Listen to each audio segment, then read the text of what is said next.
9 o'clock. Rightio. Thank you everyone for joining us here today, whether you're online or in the room. It's very much appreciated. We've got some leave of absence today. We've got GMMA and Manager Poynton away at the moment. Manager Poynton's, I think she's doing a course or something, but so we'll recognise those. But I would first like to call up on Councillor Duff to do the recognition of traditional owners. Thank you. Thank you. I would like to acknowledge country and the land where we meet this morning, the Waka land, and acknowledge the elders, both past, present and emerging. Thank you. Thank you very much, Councillor Duff. Is there any declarations of interest for today's meeting, please?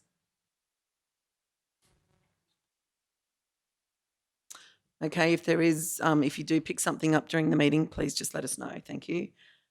Then we've actually got it's not on the agenda, but we've got a deputation. We've got Kyla Milne here to do a 5-minute deputation. Kyla, did you want to come forward? Thank you.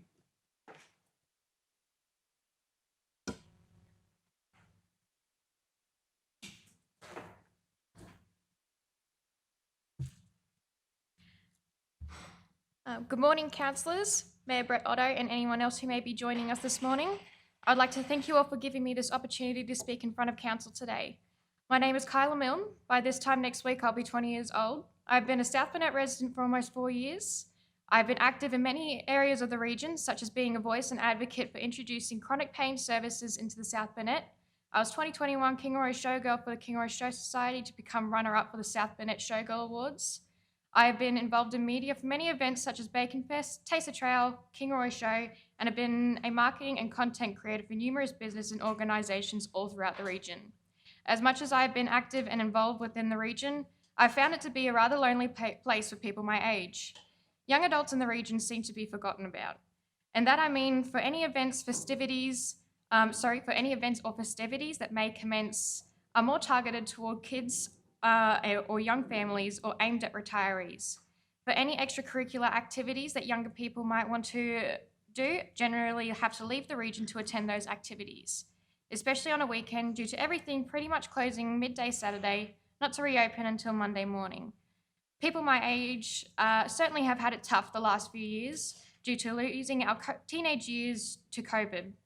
What was supposed to be some of the greatest years of our lives, such as getting our driver's licenses, graduating, maybe going to a party, travelling, spending time with friends, was all completely stripped from us. By the time all the lockdowns and restrictions ended, we were adults, with no previous income, no work experience, and loss of socialisation.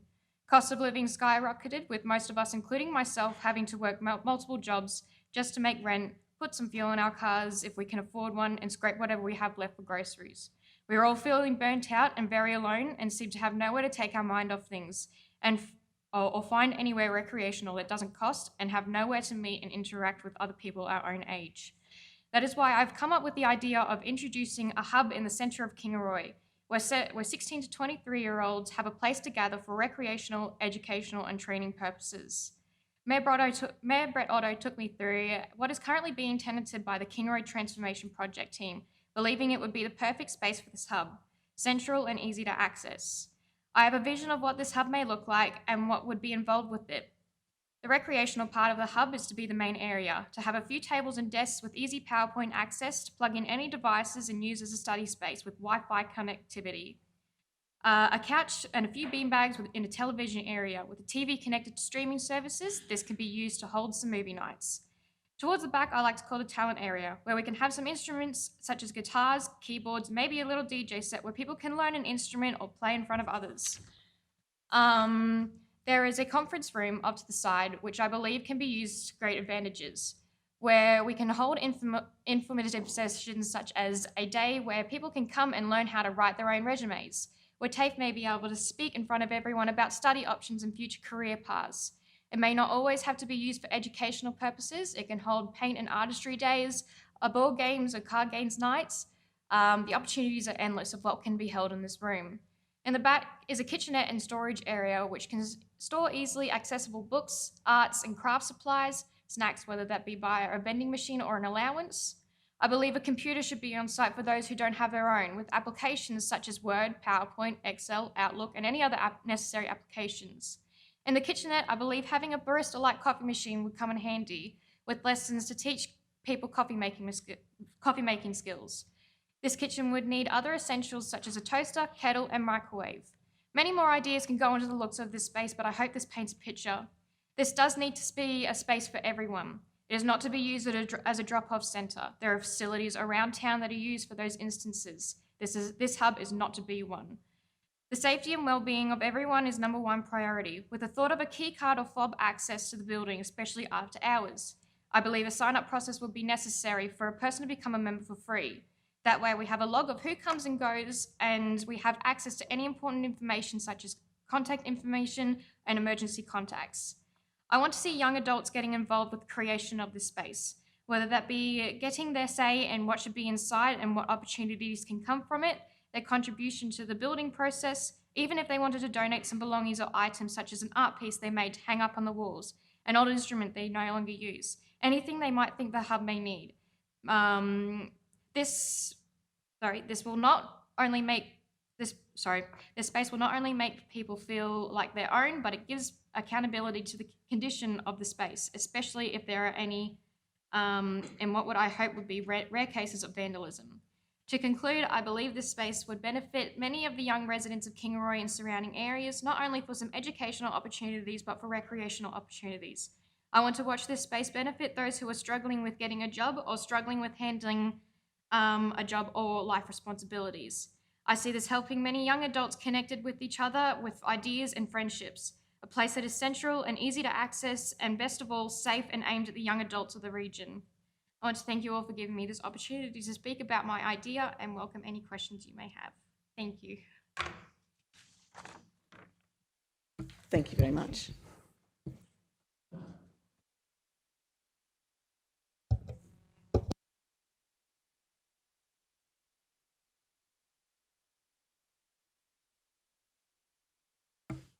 Thank you very much, Kyla.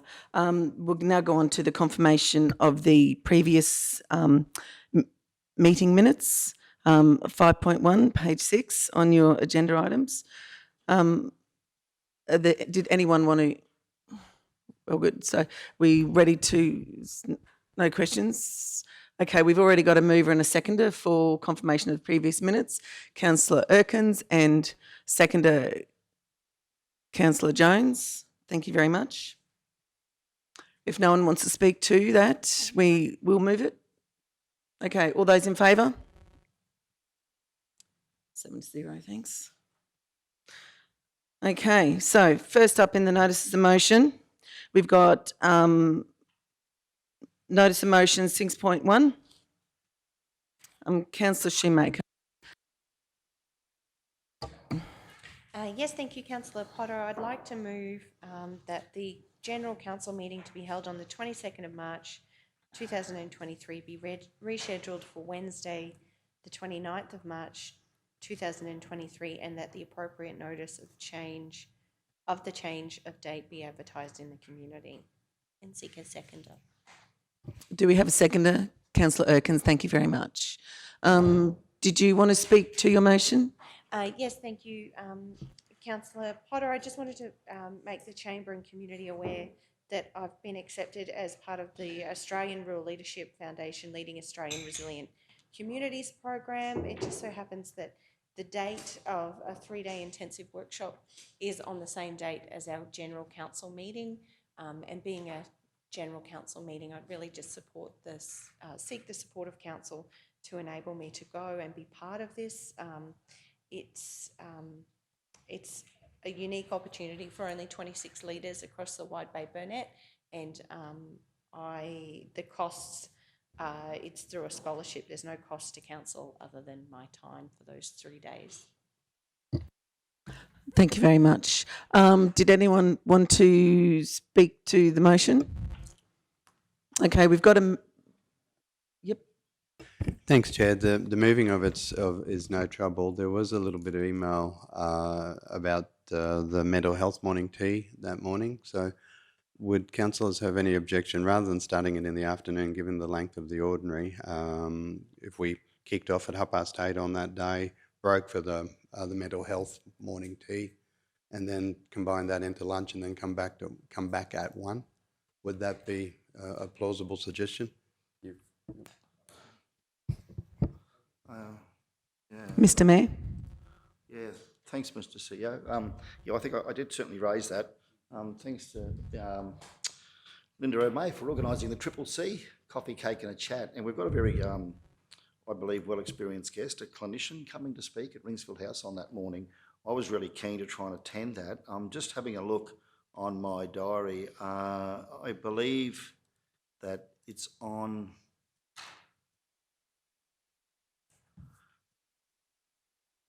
Yeah, I do believe that on that morning it's from 10 to 11. So if we could attend that, I'd be very grateful. It's in the Nango. Yeah, thanks, Mr. CEO.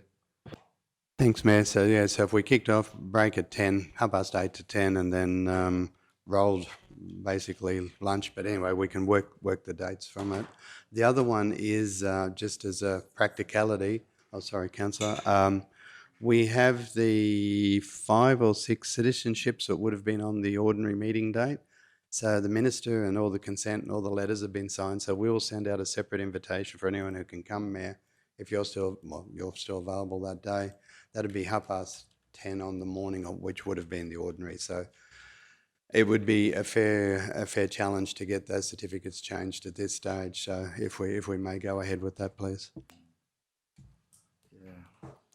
Oh, Um, sorry. Yeah, oh, okay, Mr Mayor, yes. Yeah, look, I think, I certainly want to support Councillor Shoemaker. I'm just concerned that starts at 10 o'clock, so we'd have to go for an hour, then leave here.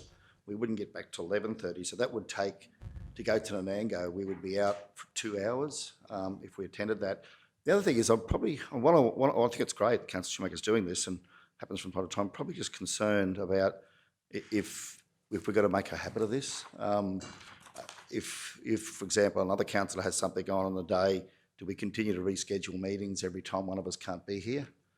So I'm just keen to hear what the rest of the chamber thinks about that, because I don't want to set a precedent that we then have everyone thinking, well, every time I can't be here, I'll just put a motion forward that we change the date. That's my only concern.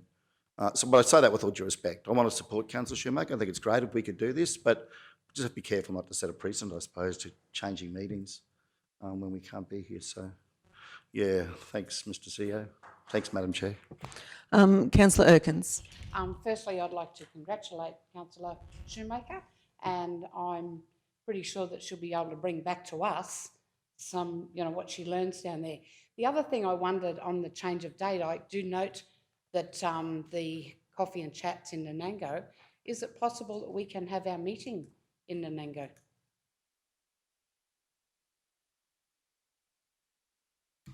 The live streaming might be tricky, but yeah, we could certainly have a look at it. It wouldn't be ordinary, but I'm just not sure what facility. I'm looking at poor old Anthony down the back, but I don't know that we'd be able to. If we did, I don't think we'd be able to live stream.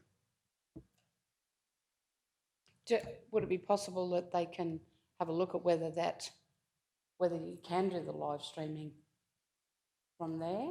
Yeah. And if so, I mean, I would like to see, it would be nice to be able to have a meeting in another, council facility besides Kingaroy. And, I'm definitely in favour of us changing. I think it is important that we all attend the meetings.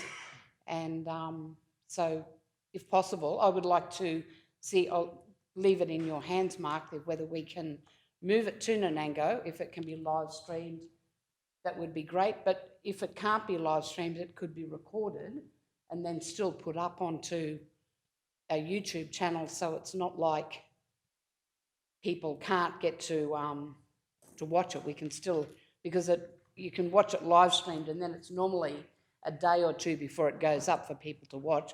So it could still be recorded and put up, but it's an opportunity then for any residents in Nanango, if they wanted to come in and see the meeting. It makes it a lot easier for us to just leave Nanango and slip up to Ringsfield and back down again. Thank you, Councillor Erkins. Any other comments or questions? Oh, Councillor Duff, sorry. Thank you. Yeah, I'm supporting Councillor Shoemaker, but I do agree that it is setting a precedent, because I know back in Councillor Jones would know that in the past, I know when Ros Height was a councillor, she wanted just to change tweak a Wednesday and make it the second Wednesday or the third Wednesday, because she had a board meeting and we just voted no, because we said, council, this has to be like, we have these meetings set and we just stick to it. So yeah, it's just, it could set a precedent that every time someone's got something that's important, we just change. But happy to support it on this occasion, but just concerned about where it is, what happens going forward. That's all. Thank you. Okay, thank you, Councillor Duff. Any other comments? Oh, Councillor Henson, thank you. Thank you, Madam Chair. Just if I may, Councillor Shoemaker, and congratulations on this. I think it's great. Is there any a possibility that, and we don't know exactly our agenda for the general, of course, just as yet, but would there be, and a question, just a left field question, would there be any opportunity for you to Teams in on any particular time during that general meeting if it wasn't changed? Yes, no, unfortunately I've explored that option and that's not an option for me. That was my first preference, was that I would leave the training to Teams into the meeting, because certainly I do prioritise them. And yeah, unfortunately, I can't leave the intensive day for a council meeting. Fully understand that. Thanks, Councillor Shoemaker. I'm not, yeah, I can understand in the event of setting a precedent, but this is the first time I believe this has come across our table in 3 years. Is that correct, Mr. CEO? No. All right. Thank you. Councillor Jones. So early in the morning too, I was trying to keep quiet all day today, but it looks like it's going to be one of them days.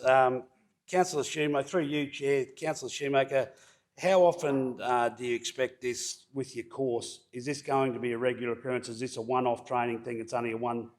It's just it's a one-off. Yeah, It's okay. unfortunate clash of dates. Yeah, no, look, and as far as Councillor Duff said, yeah, we did move, but if I recall, and Councillor Duff may correct me, but I thought that we did move some meetings around in that last term to accommodate, but as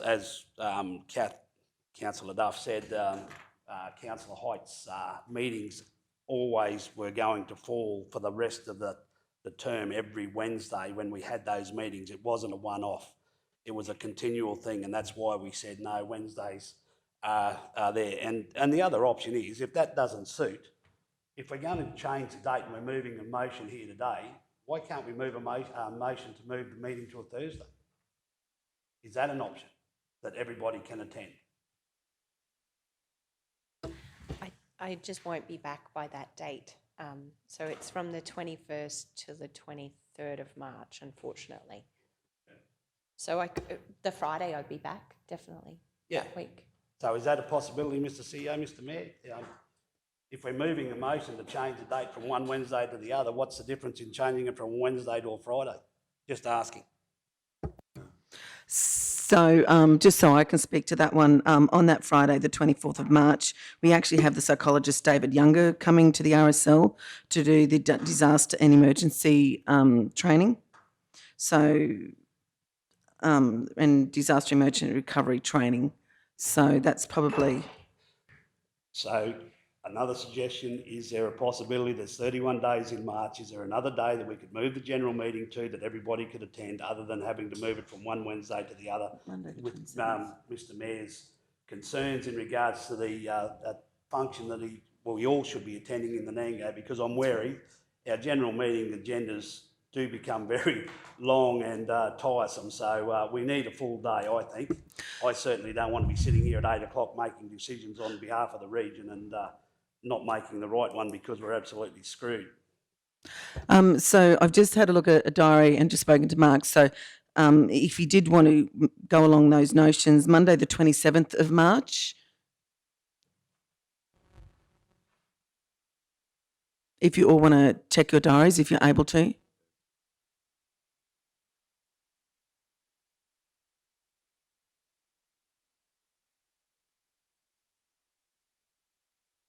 So does everyone, Monday the So is everyone okay with Monday the 27th of March?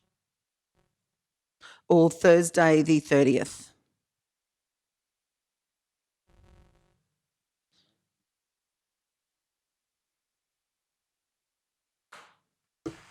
I'm doing story time at the library on Thursday. Monday's fine.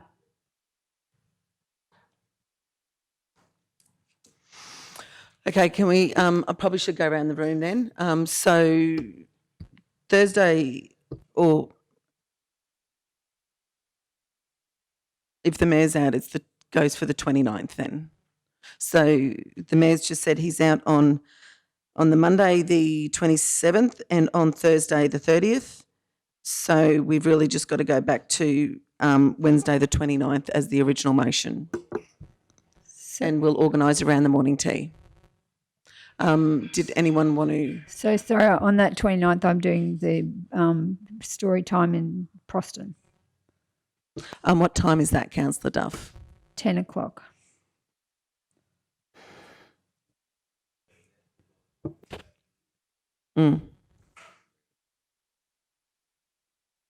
We can. Would Tuesday the 21st of March be an option, the day before the 22nd? So the training that I'm attending is from the 22nd to the 24th of March.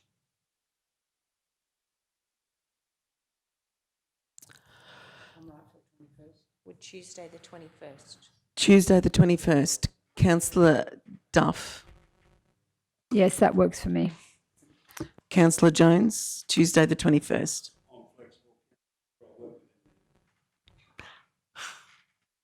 Mayor Otto? I hate to be the difficult one, but I've got a service planning for councillors forum in Toowoomba all day that day. Okay, It's booked in, sorry. rightio. Okay, so that one's out.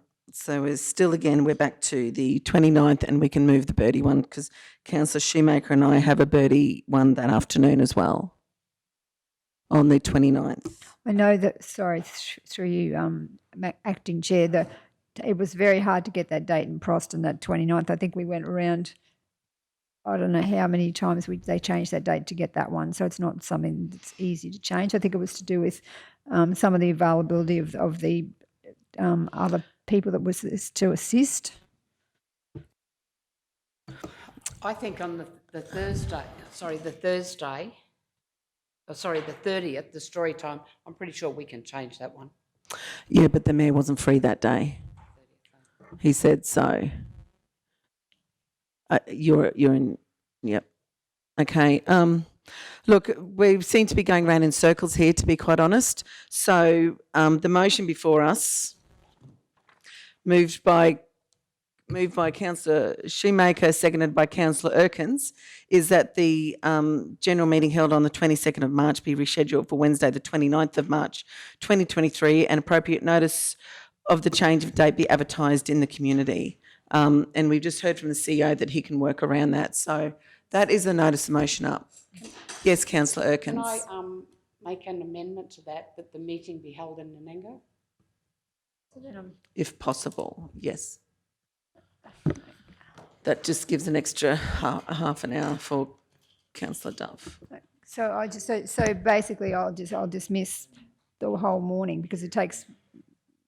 Yeah, I'll just have to miss. So that's okay. You could actually Teams in from the library if you wanted to the council meeting. Because the Birdie session is at 10 o'clock and that's basically when we're breaking for morning tea. Okay, so I can do that. I'll do that. And if that's suitable for you, I'm just thinking that's the other alternative. Yep, I'll do that. Okay. Councillor Paul, what time do you have to be to your library session that afternoon? 3 o'clock. So we'd have to be done by 3. Yes. Oh, well, look, if we need to change ours, we can make ours a bit later and reschedule, make it a bit later. So I'm just thinking we might, Councillor depending Shoemaker, on the agenda, we might struggle if we take 2 hours out.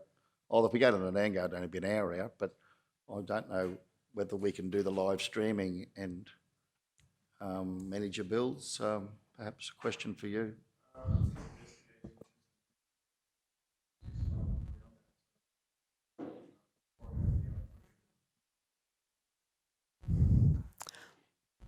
Thank you, Manager Bills. Okay, so I think, as I said, we've gone around in circles on this one quite sufficiently. So with the amendment to the motion, we've got that so Councillor Shoemaker, do you agree to the amendment?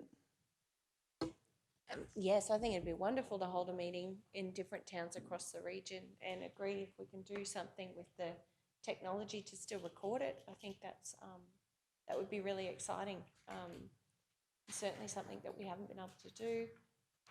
Look, I certainly didn't want to make this difficult. I was just trying to find a way that I could deliver, still participate in the general council meeting. I recognise that there are 12 a year, and that's a very important meeting. Yes, I guess I've just been stuck between a rock and a hard place, and I appreciate the opportunity to discuss this with my colleagues. Okay, thank you.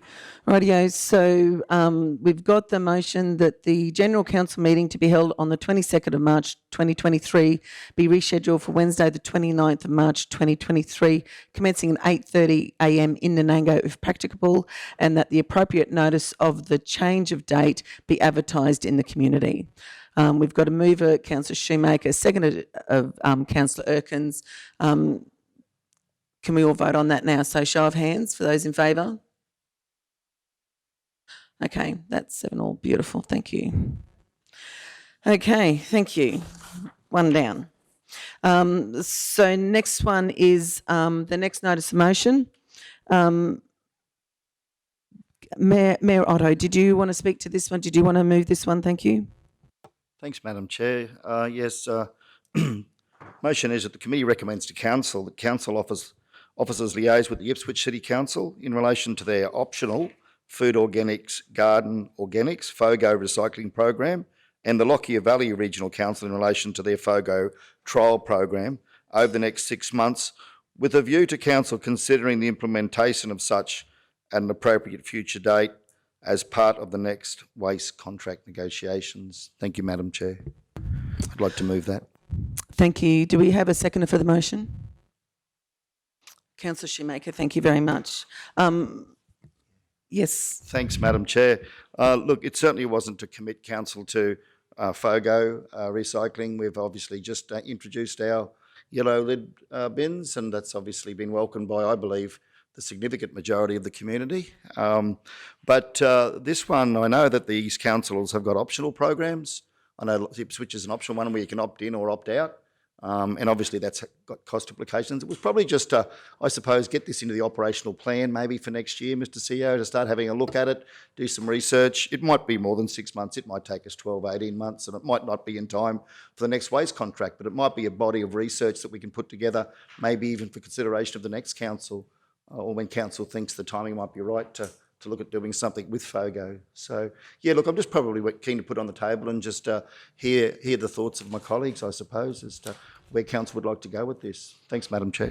Beautiful. Thank you, Mr. Mayor. So I'd like to actually say a couple of things about this. So at the moment, you know, we do have an issue in this area because we are about to lose another staff member in an area that's already sort of under the pump, dare I say. And the South Bennett Regional Council, we are already working on a waste management plan at the moment. So I personally feel that this would be premature, as this is actually being looked at as part of that plan that we're working with in both sections. So I might, before I go to you, Councillor Shoemaker, I might go to Manager Darrell if he wanted to talk to this one. Yeah, thank you, Madam Chair. Yeah, certainly FOGO. Yeah, more and more councils are investigating FOGO. You know, the viability, feasibility, especially with avoiding waste to landfill and avoiding having to pay the state government waste levy on waste to landfill. I know we've had a look at the Lockyer Valley FOGO trial already, and through our regional collaborations, we're in fairly constant contact with Lockyer regarding what's working and what's not working with their trial. And obviously it's quite timely given that we've got a workshop on our waste management going forward on Monday. So whilst that's more probably focused on the strategic landfill strategy, certainly FOGO can be raised as part of that.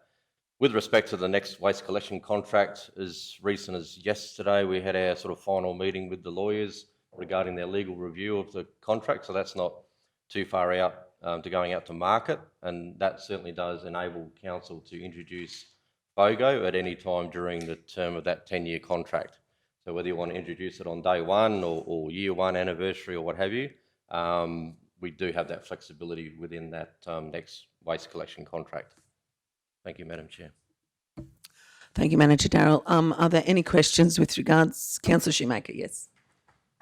Yes, thank you. I think really want to acknowledge the team for the work they've been doing in that waste contract. I know we had a waste workshop late last year, and it was sort of flagged to us then how challenging it would be to actually review a waste contract. It's the biggest contract that council holds in such a short period of time. I'm really excited about the opportunity and the flexibility of that contract, because the space of waste really is moving quickly, and I think FOGO, while FOGO is an option, there are also a number of other options in terms of a circular economy.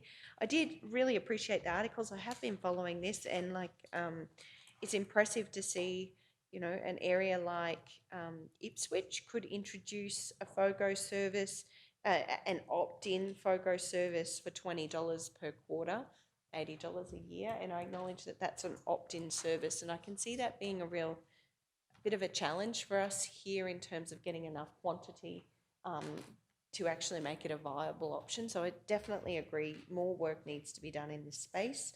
I know Manager Mike toured the facility,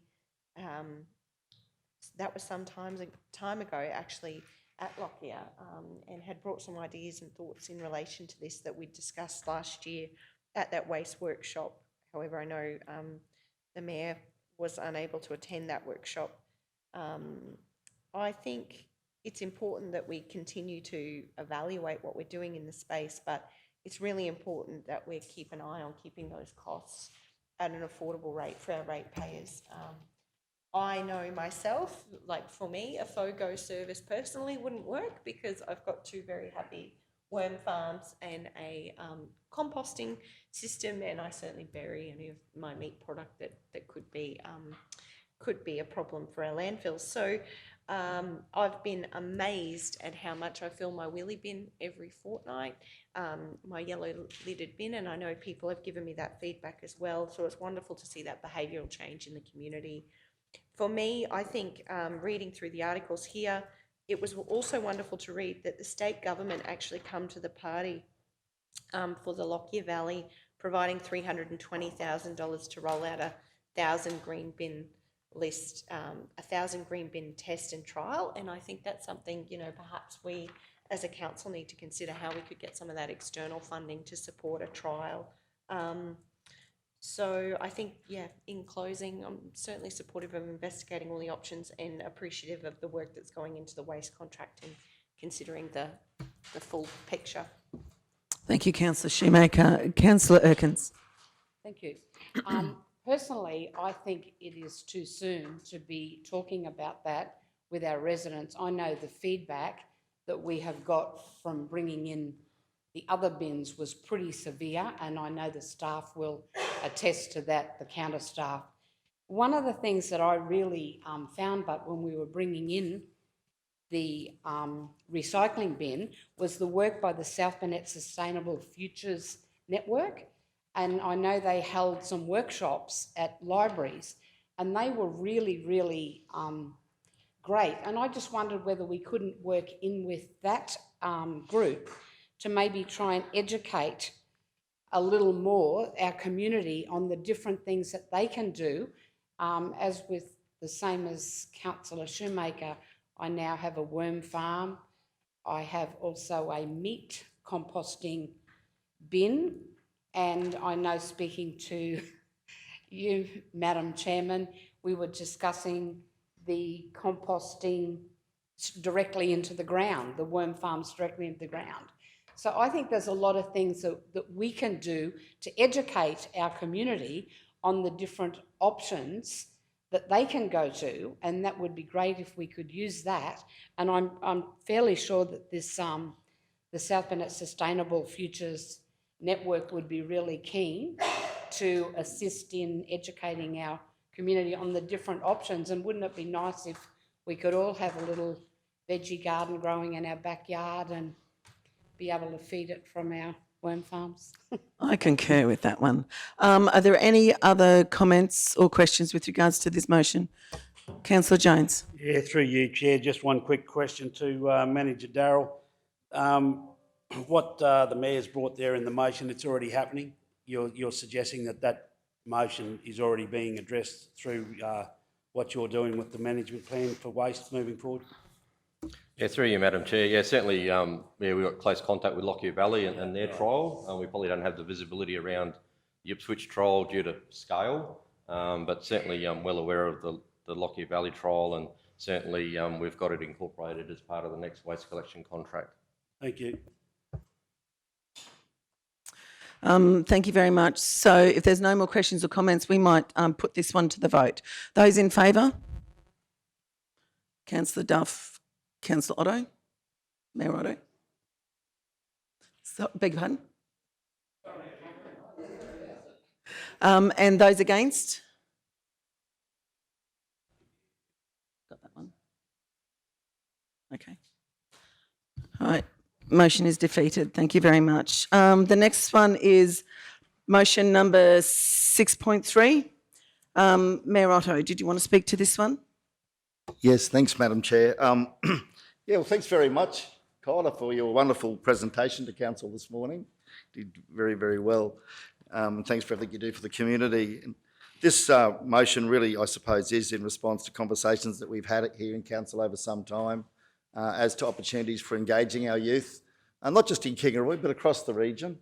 And I was really, I suppose, inspired to bring this to the chamber after Kyla reached out to me around the concerns that she had for lack of opportunities for young people to have a central space within which they can engage.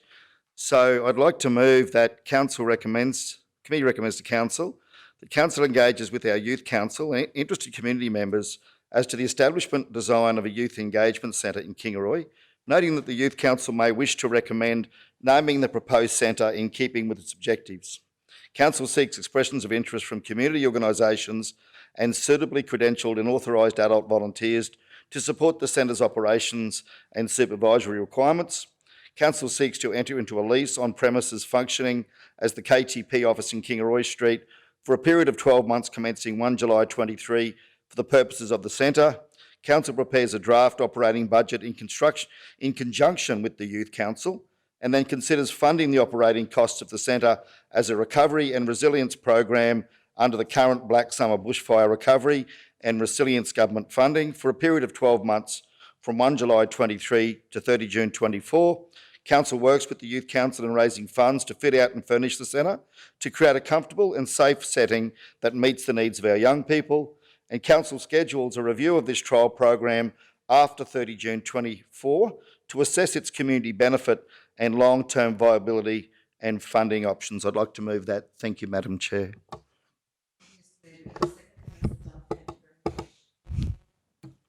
Sorry, seconder, Councillor Duff, thank you very much. Did you want to speak again? to Yes, the motion? sorry, yeah, Thank you. thanks. I probably did that the wrong way round. Thanks, Madam Chair. So just in terms of the rationale, as I said, there has been much community discussion about this for the creation of a safe space for young people where they can meet, engage and interact. Many young people have little to do in town and end up roaming the streets or possibly engaging in antisocial behaviours out of sheer boredom. I know, Kyla, you're not one of those people, of course. As such, the concept of a youth centre, and please I should take drop-in centre, widespread community support. The intention is to trial such for 12 months. Obviously, community involvement will be critical to success, and I would hope that organisations such as CTC would be supportive. The KTP office facility has, as Kyla said, has new floor coverings, paintwork, air conditioning, a training room, a kitchen, a toilet, and is convenient to town. The centre will assist in activating the newly transformed Kingaroy CBD by bringing young people into the main street. And with organisational and community support, training programs may also be run within the facility. The centre will not require much in the way of physical resources, possibly just simple teenage-friendly furniture and free Wi-Fi, and local CBD businesses may come on board with incentives for young people to shop in the main street. So I think it has a number of benefits, Madam Chair. Certainly it's not a drop-in centre. I'll put the word youth engagement centre, whether it be called youth hub or whatever, but it's really about having a place where young people can engage in productive conversation, where they can come together, perhaps undertake training, where they can have a space where they may just meet for social purposes. So look, I'm keen to hear what my colleagues think, and I'd like to commend the motion to the chamber. Thank you, Madam Chair. Thank you very much. Councillor Erkins. Thank you. Thank you very much for your presentation. However, I'm going to speak against the motion. I believe that young people and attending a high school event yesterday are very active, and I believe that we have a lot of facilities that they can be using. We have a pool where they can organise to meet up. We have a fabulous forecourt here that they can meet up with the library and internet and computers right there. One of the other things, we're talking Kingaroy. We have young people across this region. For them to get to Kingaroy would be nearly impossible. So one of the other things that all the volunteer organisations that I am in, and I have been volunteering since I was a young person and have made friends there that I have kept through the years and now consider very close friends, nearly family, from making sandwiches at tuck shops, serving at tuck shops, in Pony Club, in different organisations that I've been involved in.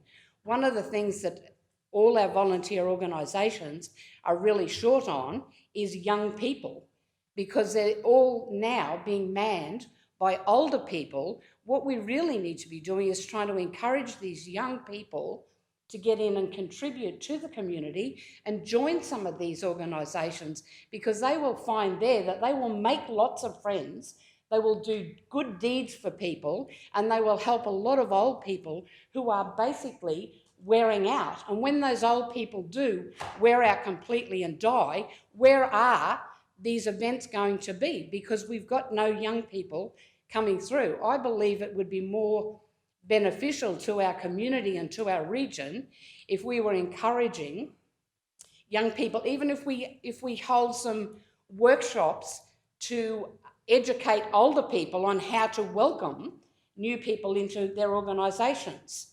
But, you know, to have not a drop-in centre, but whatever it is that you are calling it, Mr. Mayor, I just don't think that that is the answer to what young people need. What we need is to try and get young people involved in other things across our region and mixing with other people in the organisation, in the region, and making their own networks. And as I said, organising things at the pool, organising things at in the forecourt or in the parks in Nanango, but getting together and putting on some things and helping them, because in the end, all these volunteer organisations, as I said, are manned by people who are all ageing, and we definitely need some youth in there. So if young people are looking for things to do, they can really get in, they can make great friends, help our organisation and have fun. Thank you. Thank you, Councillor Erkins. Councillor Henshin. Thank you, Madam Chair, through you. Thank you, Councillor Erkins and Mayor Otto, for the presentation here and your presentation as well. I think after Councillor Potter and myself went to Roma, Dirranbandi and St George, I think this is an absolute sensational idea that could be incorporated into CUC. They are fantastic, and what we saw out in those three facilities, in those three towns I just mentioned, does just exactly that. They encourage the youth to come in. It might be a university centre for learning and that, but there's also facilities there for exactly what you've been talking about. So I would encourage this council to take that on board and try and incorporate it in the CUCs, because that's where I think from there you could really follow on with educational, and certainly, as they proved out in, correct me if I'm wrong, Councillor Potter, but in Roma, one of the first that went to the CUC centre was then engaged in employment in an accounting firm in the town. So I think a wonderful initiative and idea, but I really believe that this would be perfectly suited to be incorporated within a CUC centre. That's just my opinion on it. And council is working on that. We would love to see a CUC centre in the South Burnett, whether that's here or in one of our other towns. But I'd love personally to see a CUC centre and be able to incorporate a youth engagement centre as well. And I'm sure Councillor Potter, what we saw out in those three towns out in the west, both, like I said, Roma, Dirranbandi and St George, would fit perfectly into this mould. Thank you. Thank you, Councillor Henson. I just would like to say a few things about this. So with regards to the Black Summer Bushfire Grant, we've actually used 100% of that funding, and that actually went through a council meeting, I think, towards the end of last year, if I remember correctly.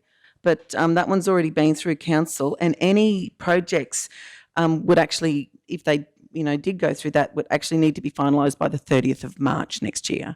So that's some of the issues I see. But I also want to point out that the Youth Council is already working in this space. Youth Council is already working with your town and CTC because your town have a drop-in centre already that anyone can go during the day, charge their phones, have a lolly, make a coffee. So that they've already got a facility there that anyone can go to during the day that the youth can use. And I just don't want to take away from what we already have. But my other thought would be the funding. So it's got here that the council works with Youth Council to raise funds to fit out and furnishing. So, I've had initial estimations for a fit out for that place, and initial furnishings and fit out would be about 75,000. I don't think we can put that on the Youth Council. Youth Council are a group of young people that council have put forward. They don't have any legal standing, so actually that money would still have to come from council or even the communities fund, which would actually put out other not-for-profits. So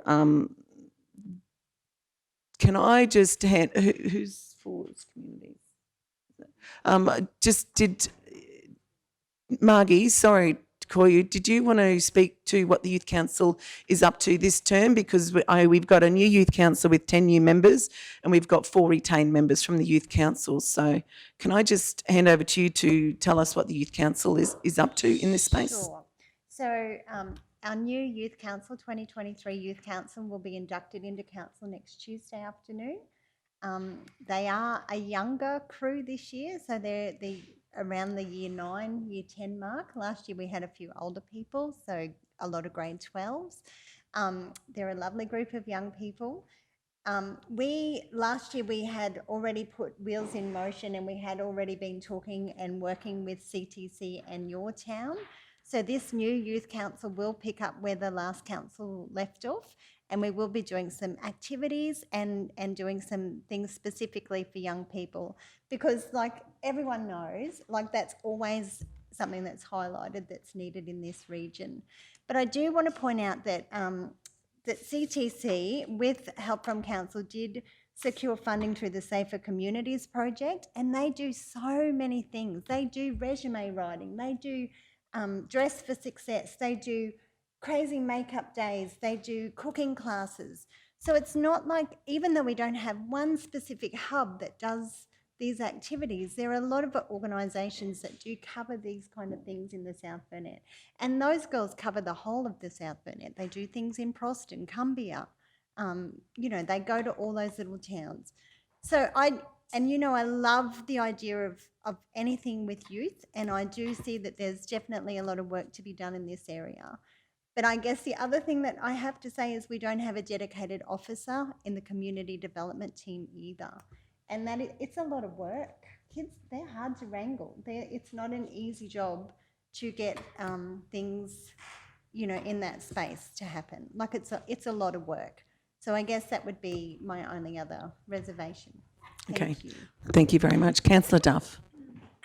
Thank you, Acting Chair. I'm supporting this because I see the success that we've had at the PCYC, because a lot of those things that you've mentioned are all through the daytime.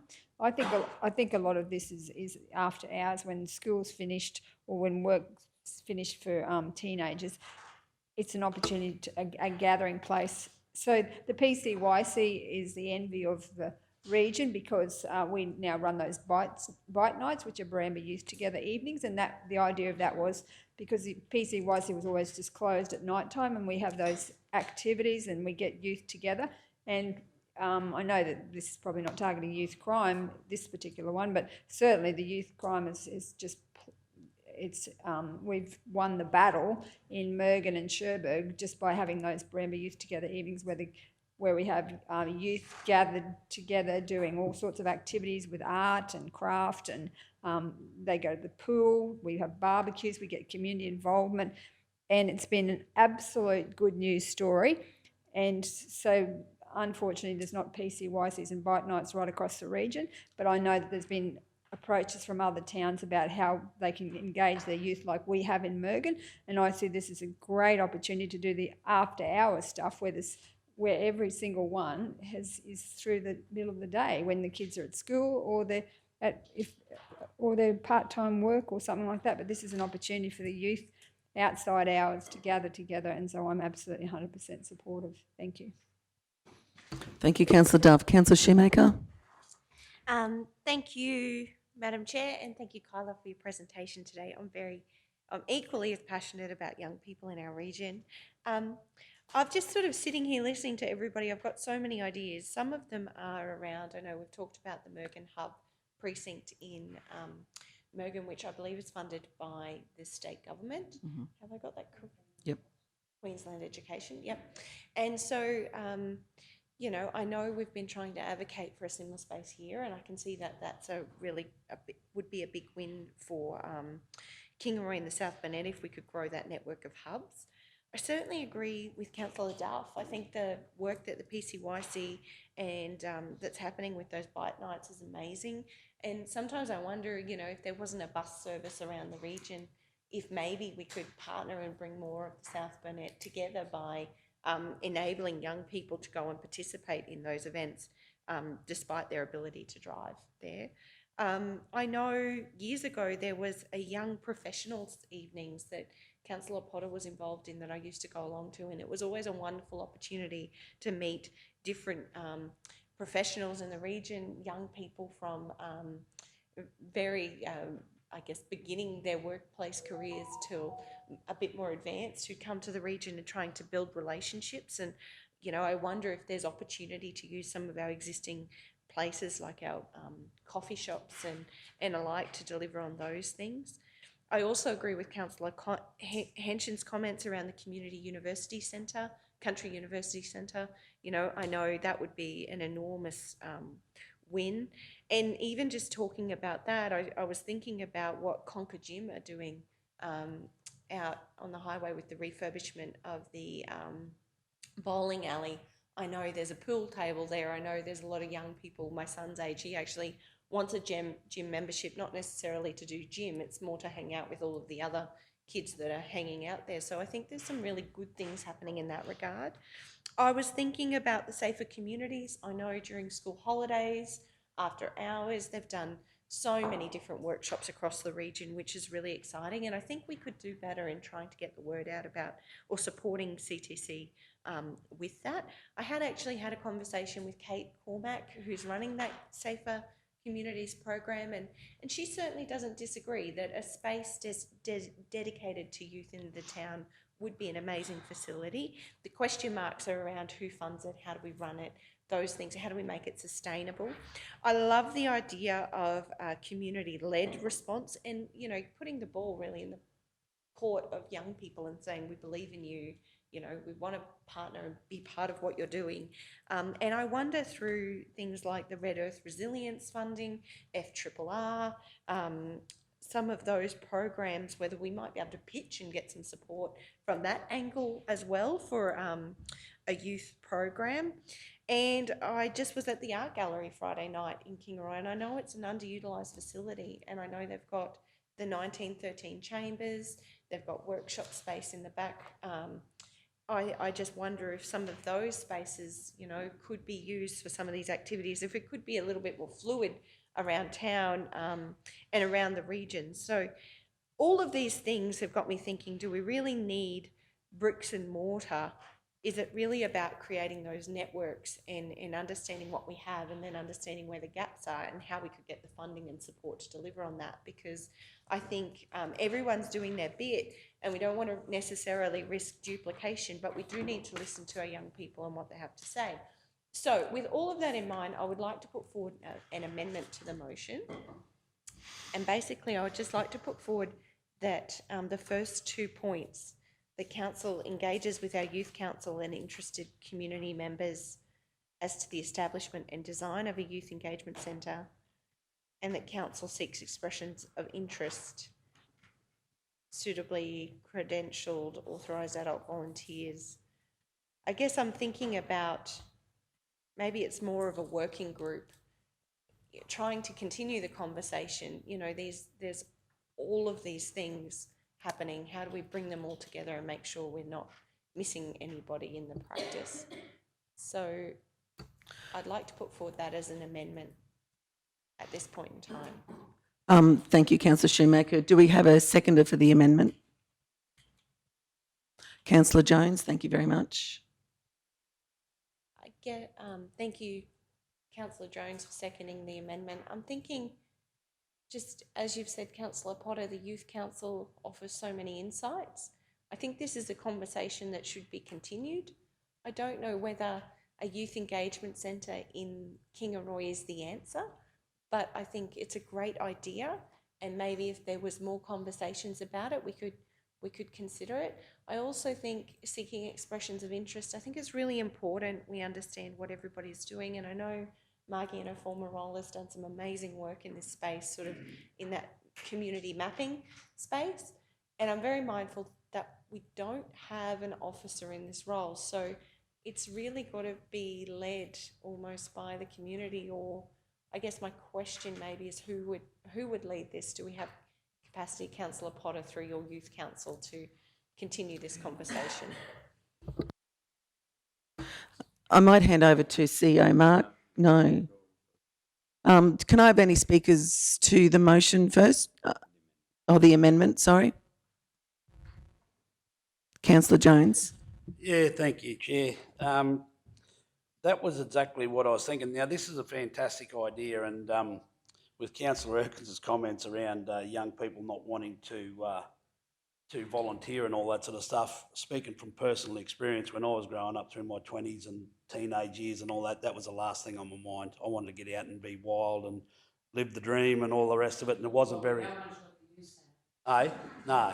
And it's not a very attractive option. So what Kyle is asking and saying and what the Mayor's brought to the table, I support this idea, I really do, but I did have concerns around 3 through to 6 because of the costs, the funding, and then sort of, and the 75,000, Councillor Potter, geez, I reckon with donations from community and all that sort of stuff, I reckon you could, I'm not saying that it wouldn't cost 75, but there is an option there to fit it out, I think, considerably less than that. But to have the youth council and then the youth itself to try and raise funds to continue working with it, I fully support 1 and 2, simply because if it comes back that the community interest of running it and supporting it is huge, I'm all for it, and I would support trying to fund it or find some way of making it happen. So that's the reason why I moved the amendment, simply because it gives the people, the youth council and all the young people of the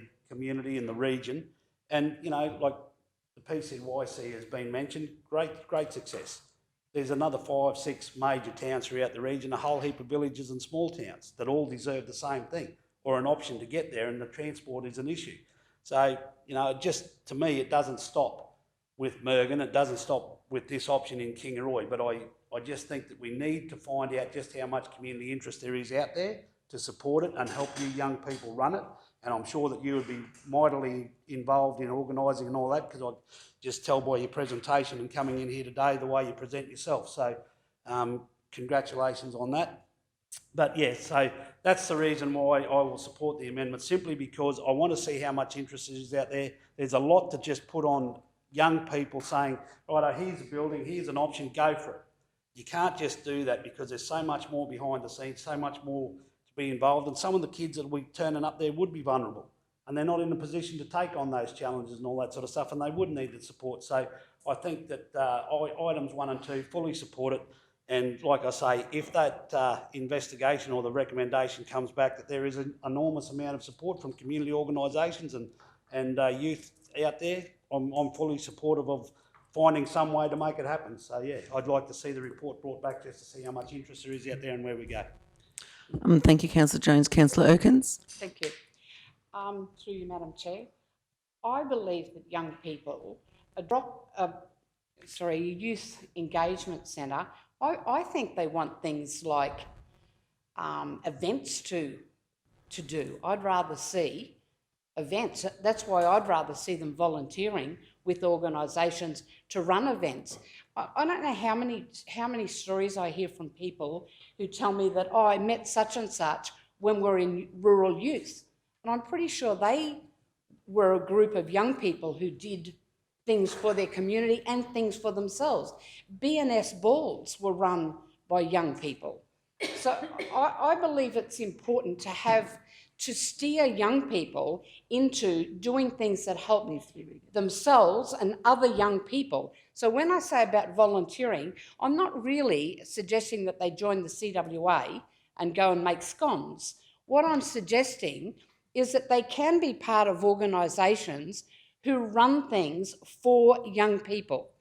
When you say about a community centre, let me tell you that my experience is fairly broad with young people in renting a young person a unit. And this goes over a long time. The young person that you rent that unit to is a lovely young person. They come in with their parents. They're such nice people. They might have a couple of friends who come round, and then the next thing you know, they cannot control, because of their youth, the other people who come down, and you end up with issues that are fairly severe. So, you know, in saying that, I don't want to knock young people and say that it's not a good idea. I believe it's a fabulous idea, but the realities of it are a lot different. I'm happy to work with young people, but I just don't think giving young people a drop-in centre or somewhere they can go, as I said, they can go to the library, they can go to the pool, they can go to the forecourt. Let's help them organise things to put on events to keep young people here. While I'm old myself, I have been through a few young people and was young myself, and I mean, they like to go and do things. I don't want to see young people sitting around in a room doing nothing. I want to see them out doing things and having fun. So to add to the other things that they can do, there's the skating ring in Nanango is now open. There are lots of things. They've just got to be organised or organise their friends to go and do things. So I really don't, I support that we work with people, a youth engagement centre, but I'm not in favour of us supplying a facility for young people to go in and talk about what they haven't got to do. Let's get them organised to do things so that they can organise other things for young people to do and try and involve all the young people. Thank you, Councillor Erkins. So, I mean, us as a council, I think it wasn't that long ago, we actually applied for some funding to do a youth drop-in centre, which we were unable to get. But with regards to your comments about the youth and things like that, I think times have changed, I think, with some of them. Rural youth doesn't even exist anymore. I'm an ex-Rural Youth member, I'm an ex-Young National, I'm an ex-Brownie, ex-Guide, ex-Scout and ex-Rover, so, you know, Adventurer and Rover. So, you know, those times of my youth, and you're right, I do have friends from my past that, you know, that I meet, that I still connect with to this very day from those organisations.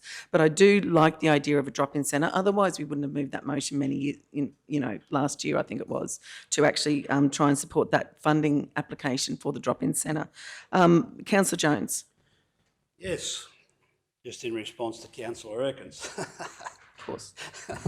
Yeah, just in regards to good kids having trouble organising or controlling other kids coming into their venue and all that sort of stuff. That's why I support this amendment, simply because I want to find out how much there is interest in the community, because, as I said, these young people do need community, older people in there to guide them and help them. I think the use of that facility over there, if it was to come to fruition, is to give these young people a place to go there and have a talk. I don't think that the whole idea of the presentation this morning was just to have someone and a place to just sit in. A place to have B&S balls. That's where it comes from. You have to have somewhere to meet, greet, talk to people and throw ideas around. That's where it gives you the opportunity for these young people to work with elders in the community to guide them through and get something happening for these young people. I think that's it, and it goes back. I really do support this option of just investigating to find out just how much interest there is, and if there's interest out there, I'm happy to work through, and not just for Kingaroy, not for Mergen, but the whole region. Everybody deserves an opportunity, and if we can get these sort of things at a low cost to the ratepayer and the council and all that right across our region, so people don't have to travel from Blackbutt to Mergen and Blackbutt to Nanango and vice versa. There's options there, and I've heard it said in this place before, we've got to start somewhere. Got to start somewhere. So this is just, for me, I'm going to support the amendment simply because I want to see how much interest there is out there from community organisations to help these young people get something in there. So this is not committing to anything, it's just a report that will be brought back through Margie and all the other people that are involved in it, and they will certainly indicate to me how much interest there is from the community, the elder people and the young people, and we'll see how it goes. But yeah, that's why I'm happy to support this amendment. Thank you, Councillor Jones. So we might wrap that up. So did you want to speak to your amendment? Yeah, I just, my apologies, just thinking about the conversation, I'm just thinking council engages with our youth council and interested community members to form a working group. Just curious, did you want to add any organisations in there? No, with the view to establish a youth engagement centre.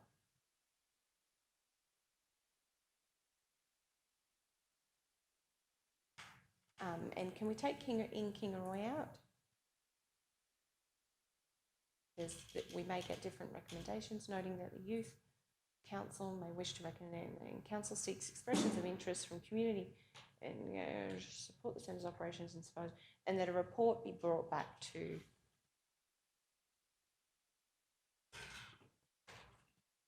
a future standing committee meeting. I'm mindful it could take time. Yep. Okay. Councillor Jones is supportive of that. I think it's clearer in the intent of our conversation. Councillor Jones, do you agree to that amendment to that motion?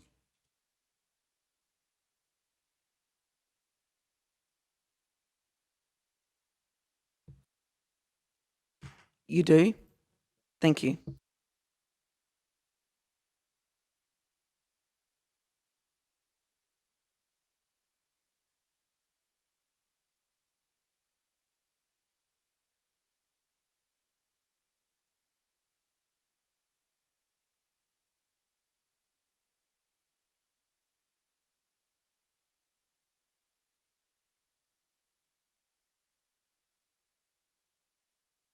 Sorry, so that's carried. So the amendment now becomes the motion.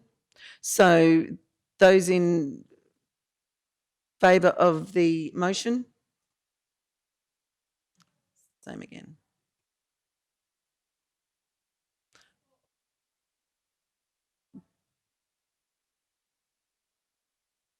Those against?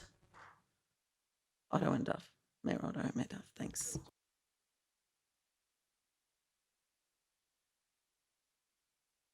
Sorry, thank you. Motion is carried. So just seek your opinion. The next notice of motion was the sale yards, if I remember rightly. Did you want to break for morning tea now and come back later, or? Big pardon. Oh, Mick's here. Sorry. Okay. So, yes, my bad. Chair, with the leave of the meeting and Councillor Otto, Mayor Otto, sorry, getting mixed up with you sitting over there. we chased down and acknowledge Coordinator Michael and Manager Anthony. So prior to you moving this, if I could just give you a bit of an update. So dot point 1 we've left alone, but the mechanics of, well, when I say we're left alone, but chased down the information on the other previous dot points. So there was a training session held out there actually just as late as this Monday. So there's been new equipment added into the facility for Wi-Fi. So the dot point council investigates the Wi-Fi reach is completed. ICT had Wi-Fi external access point on stock and that Warren installed last week, had increased signal coverage. The next dot point, council arranges the facilities and training. Training was held on Monday and we had Sebastian from the IT rep company come up as well. That was completed as, the next one was completed as part of on Monday, Aussie Land and Livestock, and the support from 8 to 1 is in place. So actually business hours, the bit that we have trouble with is the after hours calls. So Mayor, you still can move all the other bits, but just wanted to, we chased down the information since the agenda last week and acknowledged the staff for feeding it through. Thank you. And just wanted to update you as to where we've got to. Okay, thanks. so I'll hand over to the Mayor now. So it's item number 6.4, Coolabunny Sale Yards on page 45 of your Thanks. papers. So, Mr. Mayor. Yeah, thanks very much, Madam Chair, and thanks, Mr. CEO, for following up on that so promptly. So this came out of conversations that I had at the sale yards with both agents a few weeks back, as well as with a number of operators. They weren't aware that this was happening at this stage. If they did, they didn't make me aware of it, so I put this forward on their behalf. But look, I'm happy to retract the motion now, Mr. CEO, in light of the fact that I think everything practically that I want to see implemented has been implemented from what we're hearing here today. So hoping that all goes well into the future. Thank you. Okay, I'm just curious, Mr. Mayor, dot point number 1, that was not included with what the CEO just said. Did you want to? Yeah, I don't think there's any resolution from council to do anything other than that at this stage. So I don't think there's a need to look to change council's current position, just to leave it operate as it is and see how it progresses. So, Okay, yeah, thank you. So we're not moving ahead with this motion. Okay. Thank you very much, Mr. Mayor.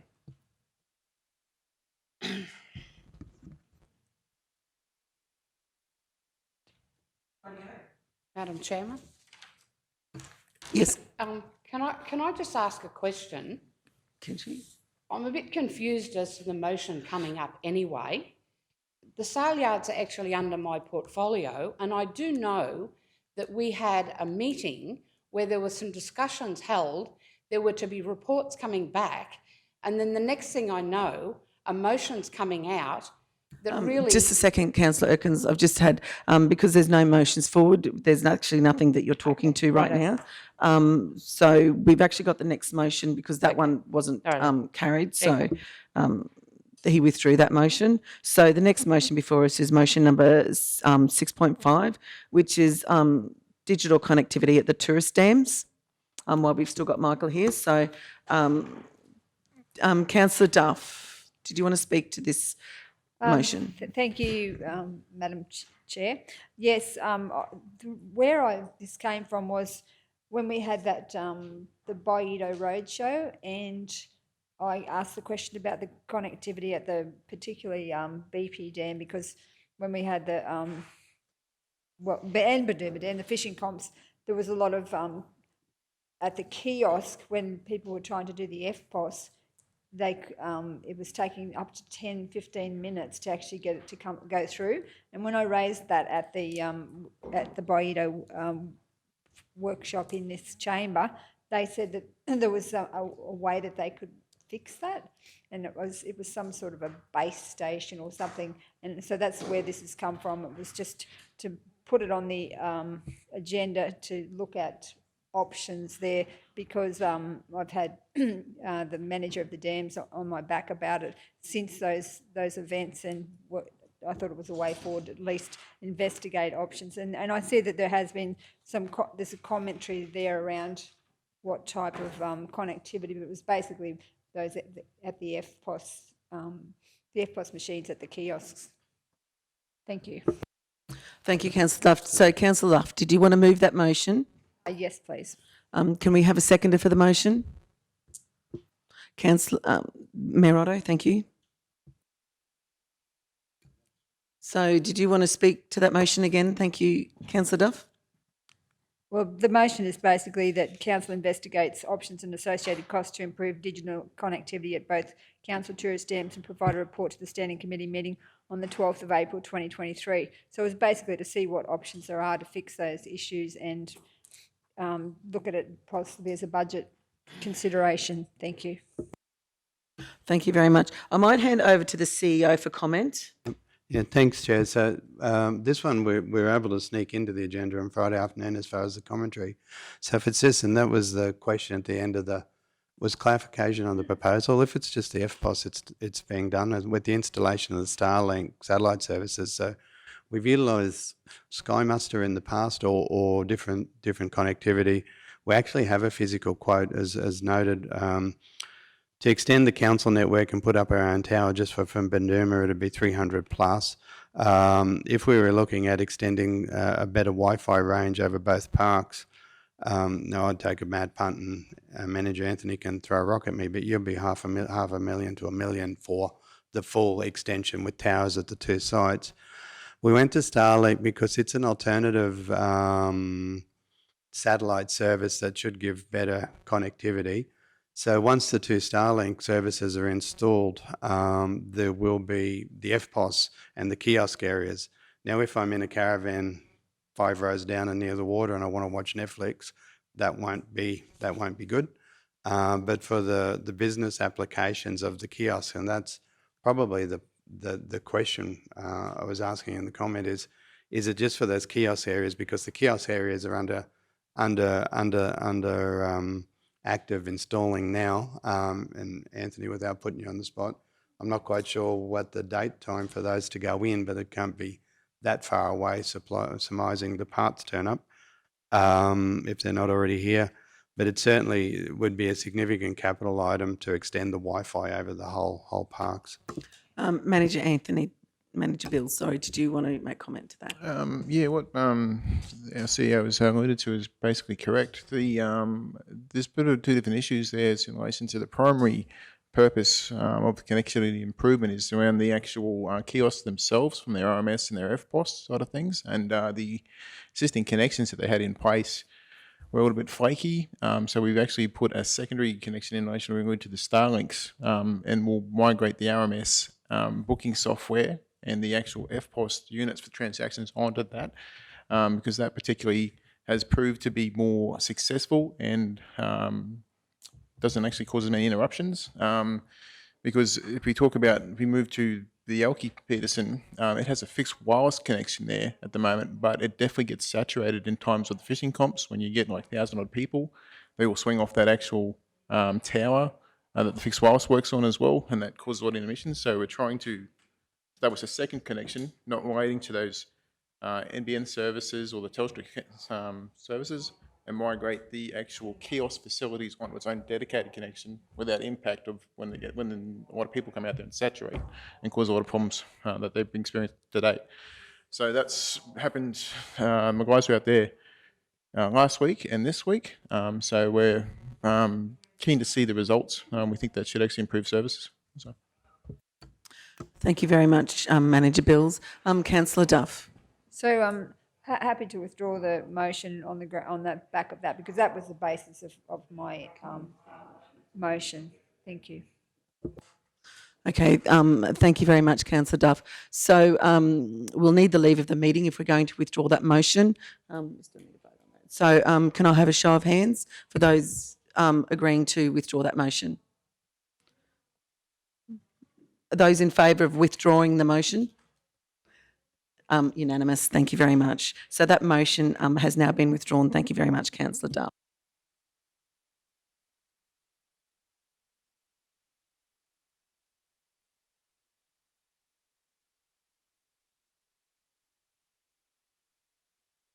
Okie dokes. So we might now go to Smoko. So moved by Councillor Henshin, seconded by Councillor Erkins. So we will now close and we will be back here at, hang on. Oh, we've got to vote on that. So those in favour? All in favour, of course. Thank you very much. So we'll be back here by, Mr CEO, what time do you think? 22? Yeah, so no later than 22, please. That we come back to council meetings, so move it, and seconded. Councillor Henson was first. Sorry, Councillor Jones. Actually, before we go on to item 6.6, I would just like to bring everyone's attention that today is International Women's Day, and today it's so we need to embrace equity for International Women's Day.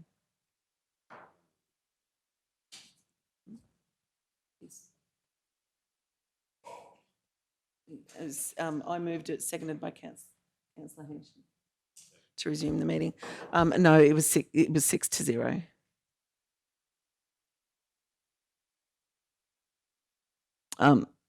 Okay, so International Women's Day.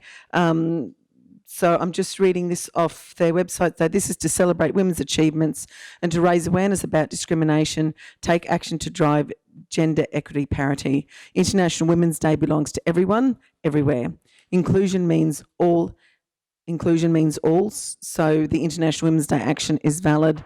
So collectively, we can all embrace equity in a world where difference is valued and celebrated. So I'd just like to make mention of the International Women's Day today. Thank you very much.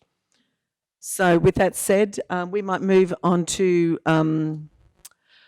item number 6.6, page 48 of your agendas, I believe. So we have a motion in front of us. So Mayor Otto, would I call on you, please, with regards 6.6, yes. Okay, thank you very much, Madam Chair. Look, I suppose just like to move the motion that committee recommends to council consult with Cherbourg Aboriginal Shire Council and the appropriate traditional owners with a view to placing culturally appropriate recognition of the traditional owners on the back of South Burnett Village and town entry signs. Thank you, Madam Chair. Thank you very much. So, so you've moved that motion. We have a seconder from Councillor Jones. Thank you very much. Did you want to speak to your motion, Mr. Mayor? Yeah, thanks very much. Of course, we've now, thankfully, the Waka Waka people have received their federal determination in relation to their traditional lands, and we welcome that. And there has been, I think, quite a strong degree of support across our region for recognising the traditional owners of the land upon which we enjoy our lives these days. There is some uncertainty, of course, in areas around Geelong and Blackbutt as to traditional ownership there, and there may or may not be determinations in place. I'm not sure. This is an area of uncertainty, I think, that we need to obviously walk through very slowly and sensitively. And as such, I'm suggesting that we, in the first instance, that we speak with the council at Cherbourg. We do have traditional owners on the council, and that we also then get their advice as to who other appropriate traditional ownership groups would be. Really just a process of let's start the conversation around which signs are in which areas and what would be appropriate in terms of a process to, once we get to that point, to design something up that would meet with the, would be to the satisfaction of those traditional owners and rightly acknowledge our First Nations people in our area. Thank you. Thank you, Mayor Otto. Correct me if I'm wrong, but wasn't this motion put forward about 2 years ago and we all agreed to it, if I'm correct? I know we've had these discussions before. I think that was put on hold because there was some uncertainty. There wasn't a Waka Waka determination at that time, and there was some uncertainty as to other peoples in other parts of our region. So I distinctly remember recommending to the council that we put this on hold until some of that was clarified. So really just we wanted to start the process again and start the conversations with our First Nations people. Thank you. Thank you very much, Mr. Mayor. Councillor Henson. Thank you, Madam Chair. Thank you, Mr. Mayor, for that motion. And just it was brought to our attention at Bunduma just recently that is to be acknowledged as the Willy people. I think there's a bit of work to do in this space, and I believe, Councillor Jones, you have different traditional owners down in some of your boundary areas down there as well, as we may encompass throughout the region, but there's probably a bit of work that needs to be done, and certainly a lot of liaison with the respective traditional owners to make sure we get this right.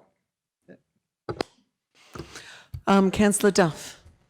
Thank you, yes, very supportive, but I was, thinking that we could say welcome to Waka, thank you for visiting Waka Waka country or something like that, and then found out that as Councillor Henson said, it's actually Auburn Hawkwood country, and I think that the Blackbutt area is still under determination, correct me if I'm wrong, so they still haven't decided that, so it's probably timely to investigate it, but we'll have to wait for the determination of the Blackbutt area to actually do that section there, but really keen to support, thank you. Yes, absolutely supportive. I know I pulled up the similar report from the 2nd of June 2021 where we all supported the same motion.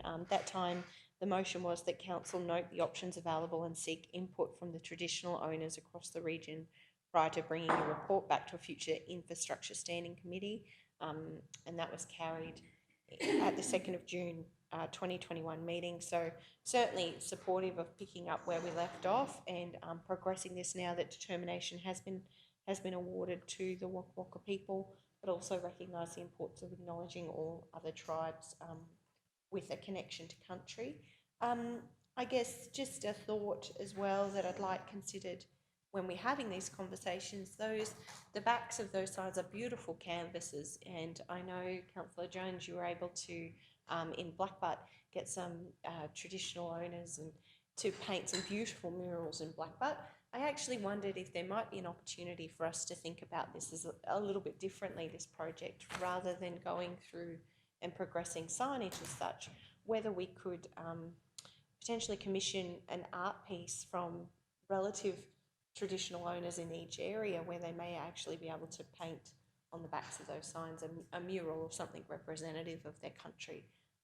So very keen to have those conversations, and I guess just seeking council, sort of sharing my thoughts, but I think there's another opportunity here to perhaps use the backs of those signs in a really progressive way that could be renewed over time as well. So they're my thoughts in relation to this motion. Certainly supportive of it then and supportive of it now.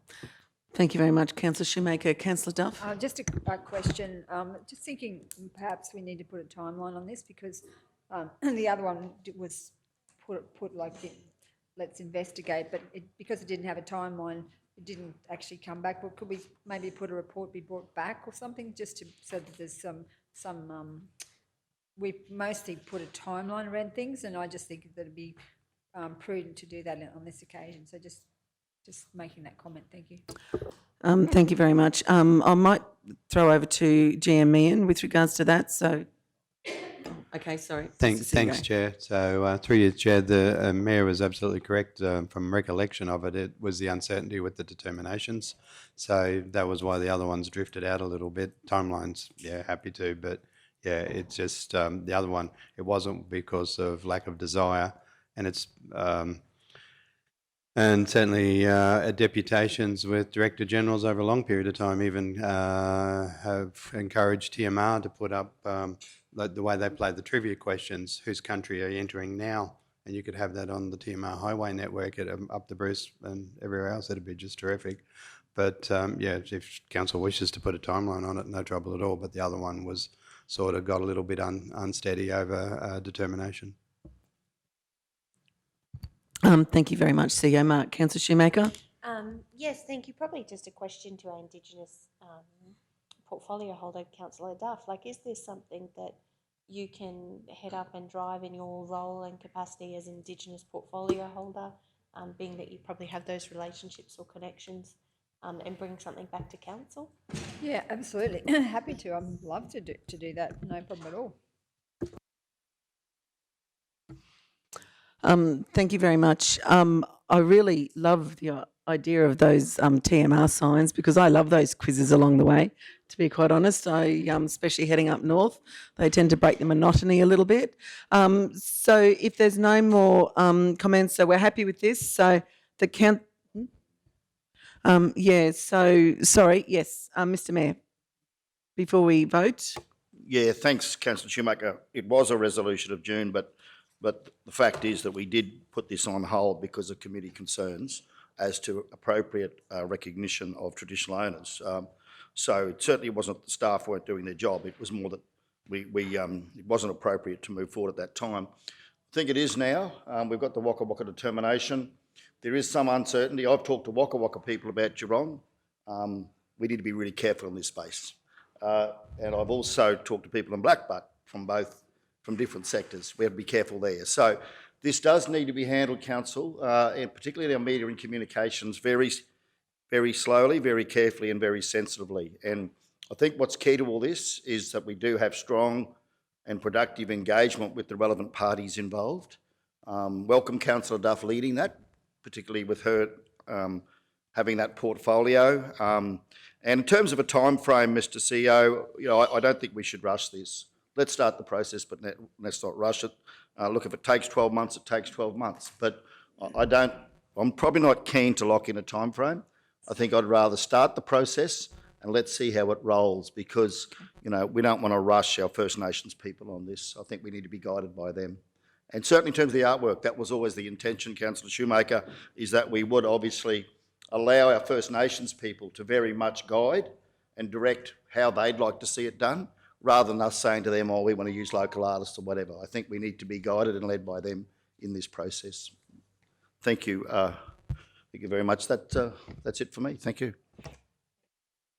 Sorry, thank you very much, Mayor Otto. So we'll put that to a vote. Those in favour? Unanimous. Thank you very much. Motion is carried. So the next one is 6.7, notice of motion 6.7, removal of tree in McAllister Street, Mergen. Councillor Duff, I'll pass over to you to talk to the motion. Thank you, Madam Chair. Just this one was brought to my attention by the Mergen Business and Development Association. There's a large hoop pine tree in front of the Mergen Ancient Songbird Centre in McAllister Street that they want to have it removed. But I think that obviously it needs to be community consultation around that. So that's why I've put that wording. Council undertakes community consultation, obtain quotes, and then a report be brought back to the Standing Committee meeting on the 10th of May. But it's just on the back of the request from the Mergen Business and Development Association. I know I met with Manager Leanne. We talked about that tree, and you were going to do a report.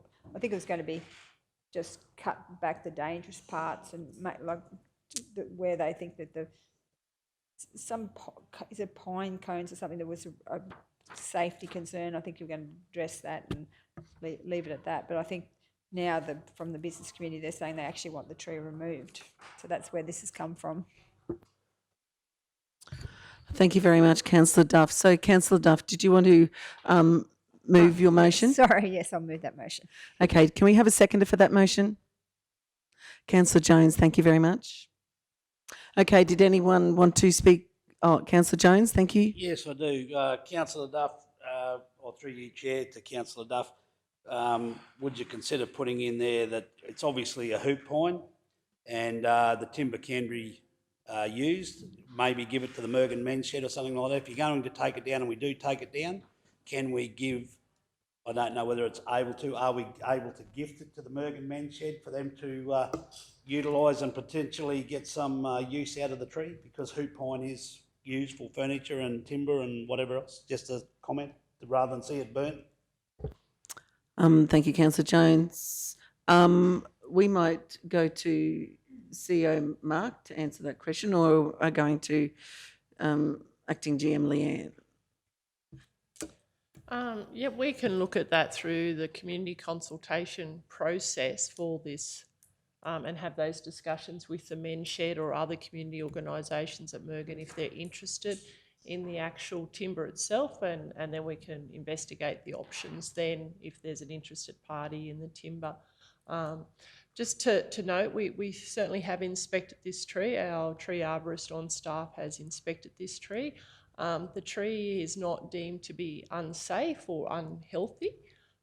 So, it's probably more now looking at the tree in terms of its location. Is it a concern for surrounding infrastructure, like the Songbird Centre, footpath, power lines? But I just want to note that we have quite a large list of trees that are going to be inspected throughout the region. We have a number of trees that require urgent attention in the Nango, and we're going to bring a report back to council because there are some trees that are in a dangerous state and need to be removed, and we just don't have the budget for those removal costs of those trees. So yeah, it's not just this one isolated tree I see, that there is a number of trees, and I've been working with Councillor Erkins on just preparing that list and organising inspections and meetings with those members. So yeah, more than happy to add this tree to that list. So we've got a number of trees throughout the region that we'd like to look at and bring a report back to council.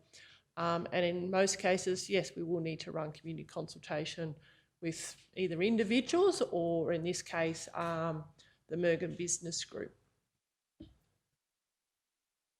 Thank you very much. Councillor Erkins.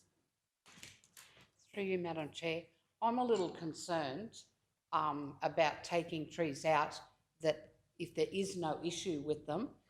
I do know that I have been speaking to council officers about some in Nanango that are of concern because they are dangerous.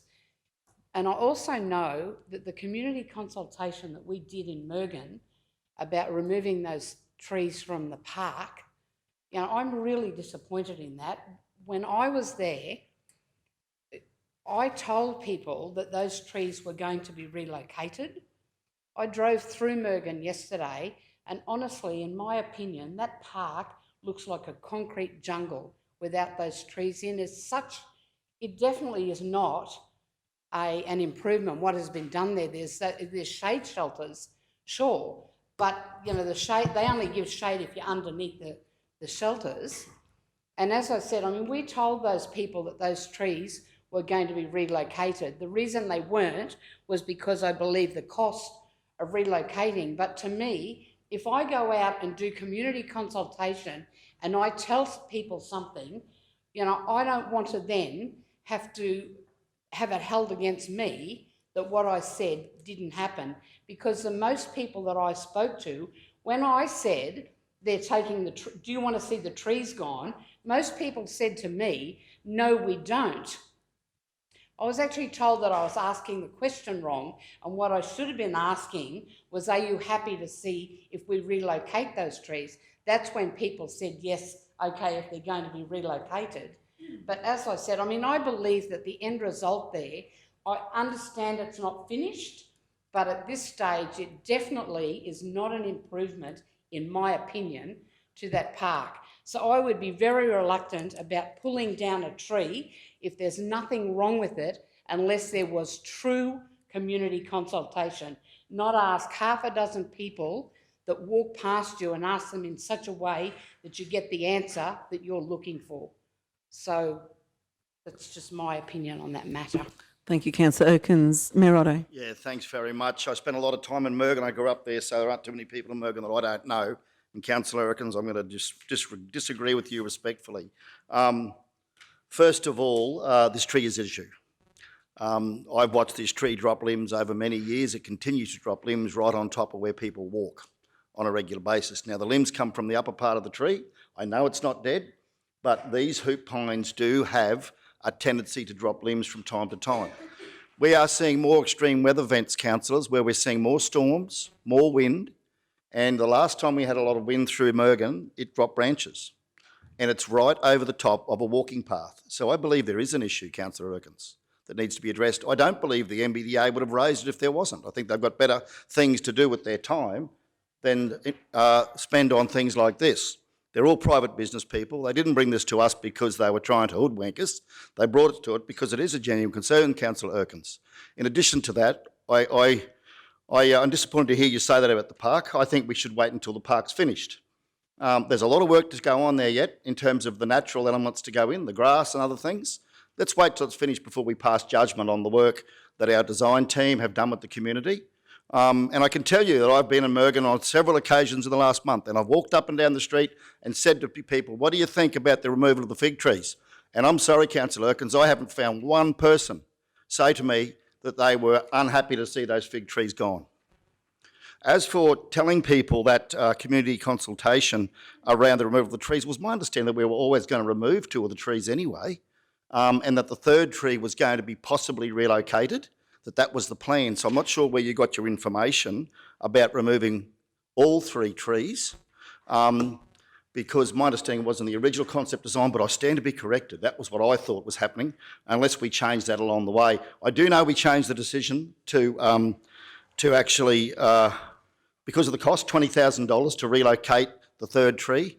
I don't think that was a bad decision. I think we had no choice on that, because it was just a cost factor. So, in all fairness to the staff, I think they're doing a great job down there. I think the community is going to be pleasantly surprised when they see it finished.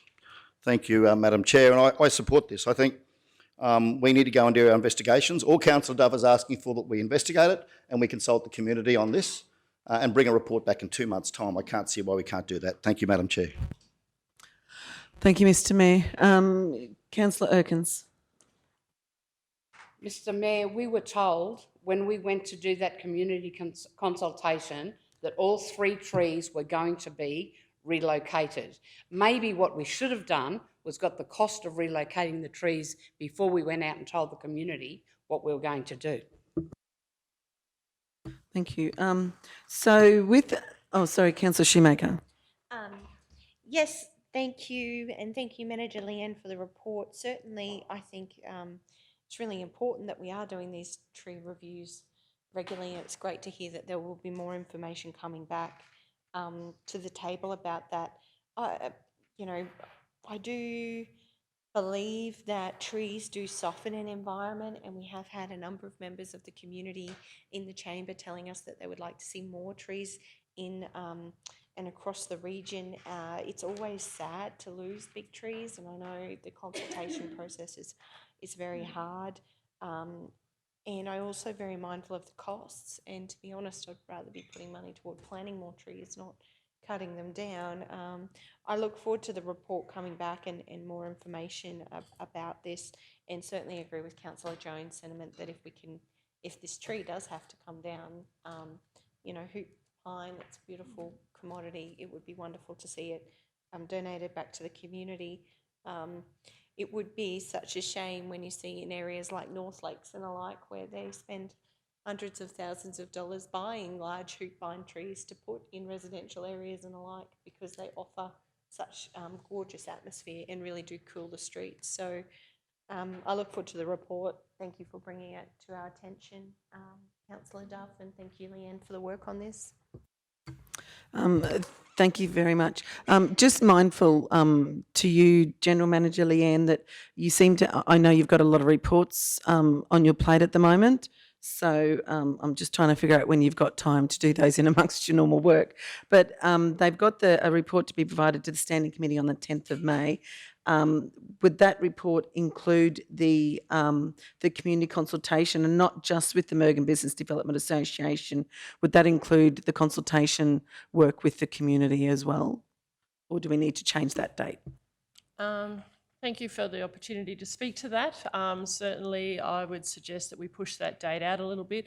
We do not have a parks coordinator recruited yet, so we're down with our staff. So, and as I mentioned, there is a number of other tree reports that we're investigating, and they have been in the system for several months. So I'm just mindful that we've got a number of other ones that are equally as important, if not more important, than this one, and we need to get to them as well. So yes, would certainly like to see that date pushed out to at least after July, so we can recruit our staff and have the appropriate resources to manage all the tree inspections. Thank you very much. Councillor Duff? Yeah, Acting Chair, you're happy to change that to July. That's no problem.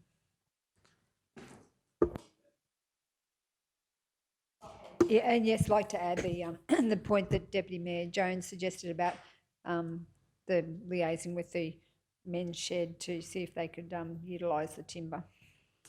So we're doing that as a dot point as well? Yep.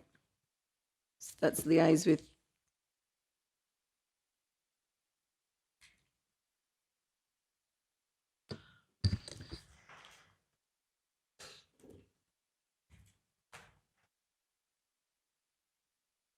Excuse me, Madam Chair.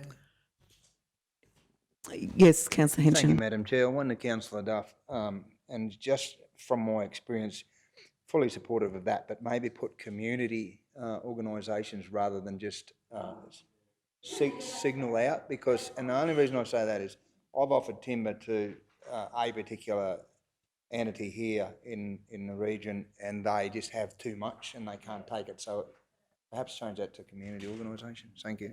Agree with that, thank you. Thank you very much. I would actually like to see council have a standing policy. If we take a tree, we need to plant a tree in its place. That's one of my personal beliefs. You can't just keep pulling trees down. They need to be replaced with one or even two more to take its place for the future of our land. So if there's no more comments with regards to this one, I'll go back to you, Councillor Duff, if you want to write a reply. Happy to go to the vote, thank you. Okay, thank you, Councillor Duff. We'll go straight to the vote for item 6.7. I'll just read it here, that the council undertakes community consultation as to the removal of the hoop pine from the front of the Mergen Ancient Songberg Centre in McAllister Street, Mergen. Point 2, council obtained quotes to have the tree removed. Point 3, a report is provided to the Standing Committee meeting in July 2023. And point 4, that liaise with community organisations in regards to utilising the timber from the hoop pine tree. All those in favour? All those in favour? That's everyone except Councillor Erkins. Those against? Councillor Erkins. Motion is carried. Thank you very much.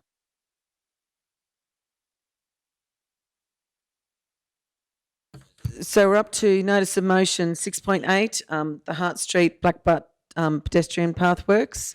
Mayor Otto, did you want to speak to this one? Thanks very much, Madam Chair. I hope this won't take too long. Look, I've just been approached by residents down in that part of the world about this particular section of pedestrian pathway that has for some time, I believe, been problematic with overgrown grass that is now obviously impacting on the bitumen seal. And they have put in custom requests and tried to work through the process, but I'm not sure where that is at. But I'd just like to see council support to see if we can get our Parks and Gardens guys to get this into the program so that we can have that matter addressed for that community down there. But happy to answer any questions along the way. Thanks, Madam Chair. So, Mr Mayor, you would like to move that motion? Sorry. Yes, I'll move the motion. Thank you. Okay, can we have a seconder for the motion? Thank you, Councillor Jones. Did you want to speak to your motion again? No, Councillor Jones. Yeah, I do. Yeah, and thanks, Mayor, for bringing this up. And you did refer that it's gone through custom requests. And I know the person that, or at least one of the people that you've spoke to, and I'm looking forward to having a chat with this particular person face to face in some of the comments he's made around our staff and all the rest of it.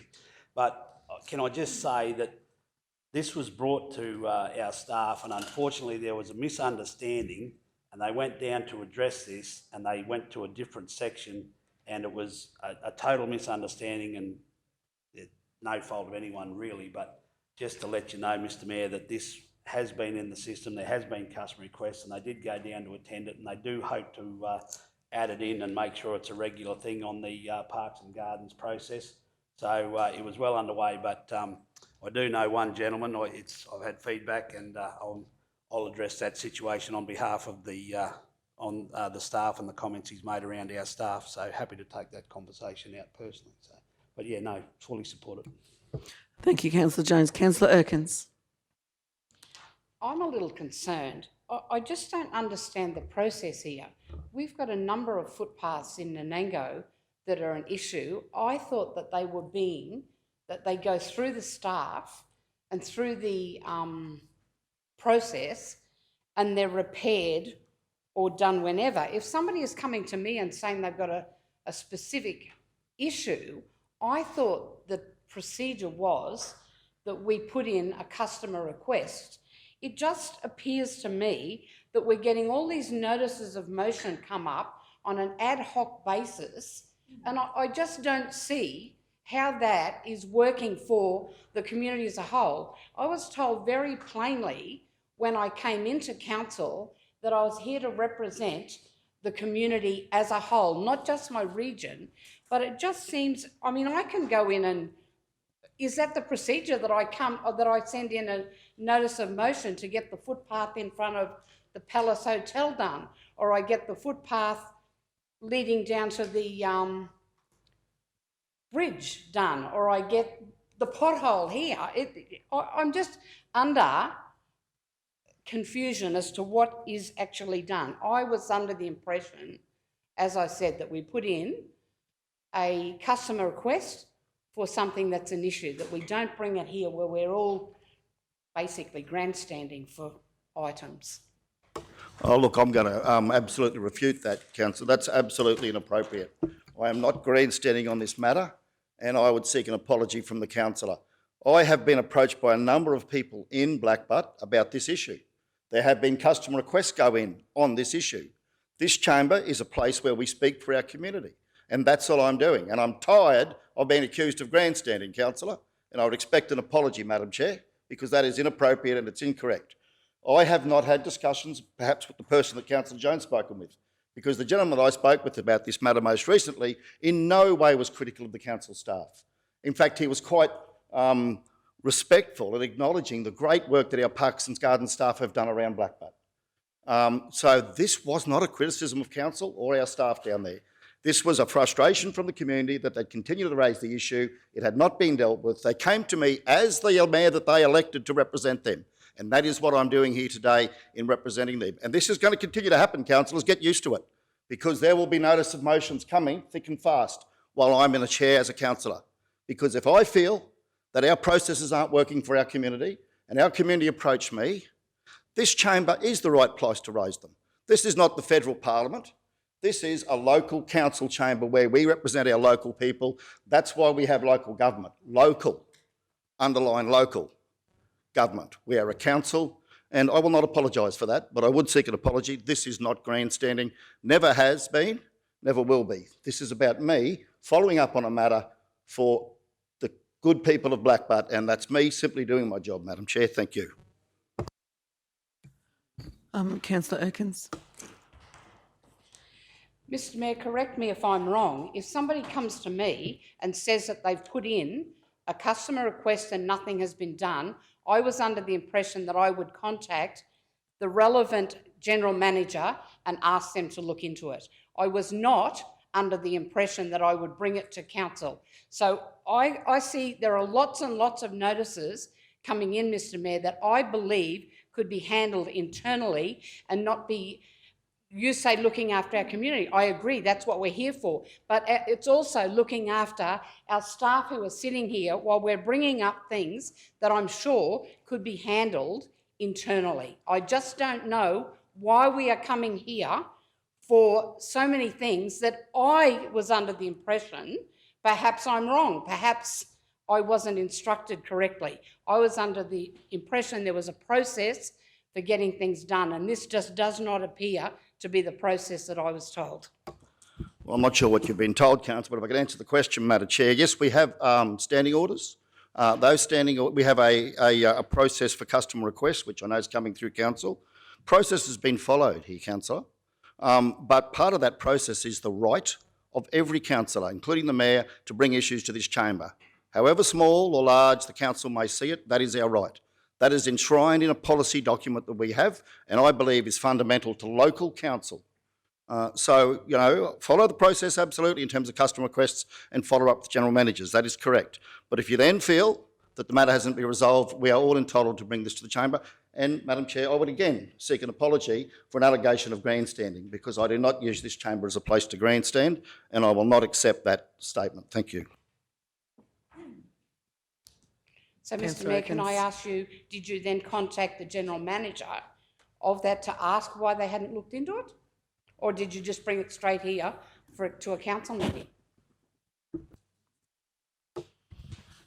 I'd have to go back and check the conversations that have been had. But look, I brought it to the council meeting because I want the matter resolved once and for all. I have raised matters with general managers in the past. I'm not going to go into that. but I'm well and truly entitled to bring this matter to the council meeting, and that's the bottom line, councillor.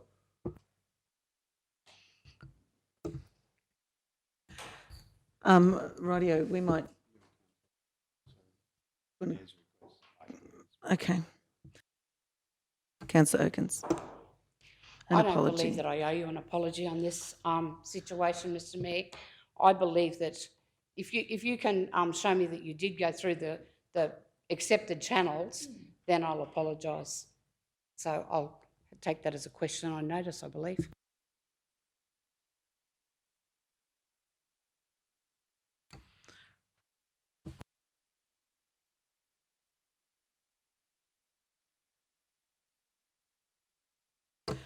We're just consulting some paperwork. In the meantime, Councillor Shoemaker. Yes, thank you. I just had a question for, I don't know whether it's Manager Leanne or Manager Aaron, just in relation to our footpath programs. What kind of actual inspection or maintenance do we do? Like, I know that we set every year a capital program that says we'll spend X amount of dollars on footpaths, and then we plan those. But in terms of actual maintenance, ongoing maintenance like these issues, what do we actually currently do in this regard? Through you, Madam Chair, if I might just answer the councillor's question. So we have the Forward Footpath program, which is based on a condition assessment that we do usually at valuation time. Generally, with footpaths, we don't do a regular inspection annually. We're not resourced to do that at this point in time. We normally will respond to a customer request for maintenance on a section. Generally, if it's a complaint, we'll go and have a look at that. We have a nominal allocation in our footpath maintenance budget where we'll go through and do works. This one here is probably, from a maintenance point of view, it's one that happy to go and resolve it, and probably just have a chat with Leanne, particularly with some of these ones that are in relation to mowing. And I know the one that we spoke about the other day in Mergen. The bitumen ones are a little bit more difficult to maintain, obviously. So there's probably an opportunity for us to just have a review if we are, how we might be able to report some of these bitumen footpath issues, because similar to a road, you do have grass coming through them. You're not trying to mow footpaths, but there may need to be a treatment option put into some of these bitumen ones, similar to the rail trail. We did talk to Leanne about the rail trail yesterday. Similar sort of issues where you start to have grass breaking through and those sort of things. We do not have a routine maintenance program to deal with that. It's usually by request. And just, sorry, a supplementary question, just in terms of bitumen footpaths, because I know historically, certainly around Nanango, I know there are lots of them. It was sort of a common practice to build bitumen footpaths, and I had a number of residents in my division actually ask, because footpaths are a bit of a commodity in some of these high populated rural residential areas where people are trying to get to school and alike. And one of the solutions was potentially putting in a bitumen footpath, which would be a cheaper option. In terms of these bitumen footpaths, like from what I've seen in my time in council, we don't actually construct them anymore. And if we don't, I guess, how do we make sure that issues like this are sort of, there's a systematic review of them, I guess, is my question. Through you, Madam Chair, I think it's probably once we get through probably the next 12 months with their reaper and those sort of things, I think there's an opportunity for us to review some of these assets and what are the long-term strategy for those. I myself am not a fan of bitumen footpaths. They do serve a purpose for longer sections. So bitumen, just in way in the discussion we had about the rail trail, bitumen is designed to be driven on, and it becomes quite rigid, and if it's not driven on. So, but if you built the rail trail out of concrete, it would value be through the roof. So it just doesn't work. So it's probably a fit for purpose, but also understanding too that if we do have them, that they do need an increased maintenance treatment, particularly if they're not being used. So or they're not being driven on or loaded to their design. We have not constructed them in my time, and I'm aware it's always been concrete. But I think we do need to consider that, and similar to the discussion that we had in Mergen, and note your comments about in your division and other divisions, they are an ageing issue that I think we need to look at, particularly in replacing, particularly if they become a priority over constructing new footpaths. If that's a bit like backlog, same as a road essentially. So. But I think once we get through the Reaper and the flood damage, I think this will be one of our next challenges. Okay, thank you. We actually need to go back a little bit, so we need to refer to the conduct, the code of conduct policy with regards to the mayor's wanting of an apology. So I might hand over to CEO Mark here. Okay, thanks, Mr. Mayor. If I can just clarify, so the chair and I were just having a look at the standing orders. So there's a couple of sections in the standing orders, particularly dealing with an apology and/or withdrawing of the comments, unsuitable conduct by a councillor, or and then you go acts of disorder, which both go to the point. It throws it upon the chair and Mr. Mayor, if I can, it was the comment of grandstanding. I'm taking it as the issue and concern.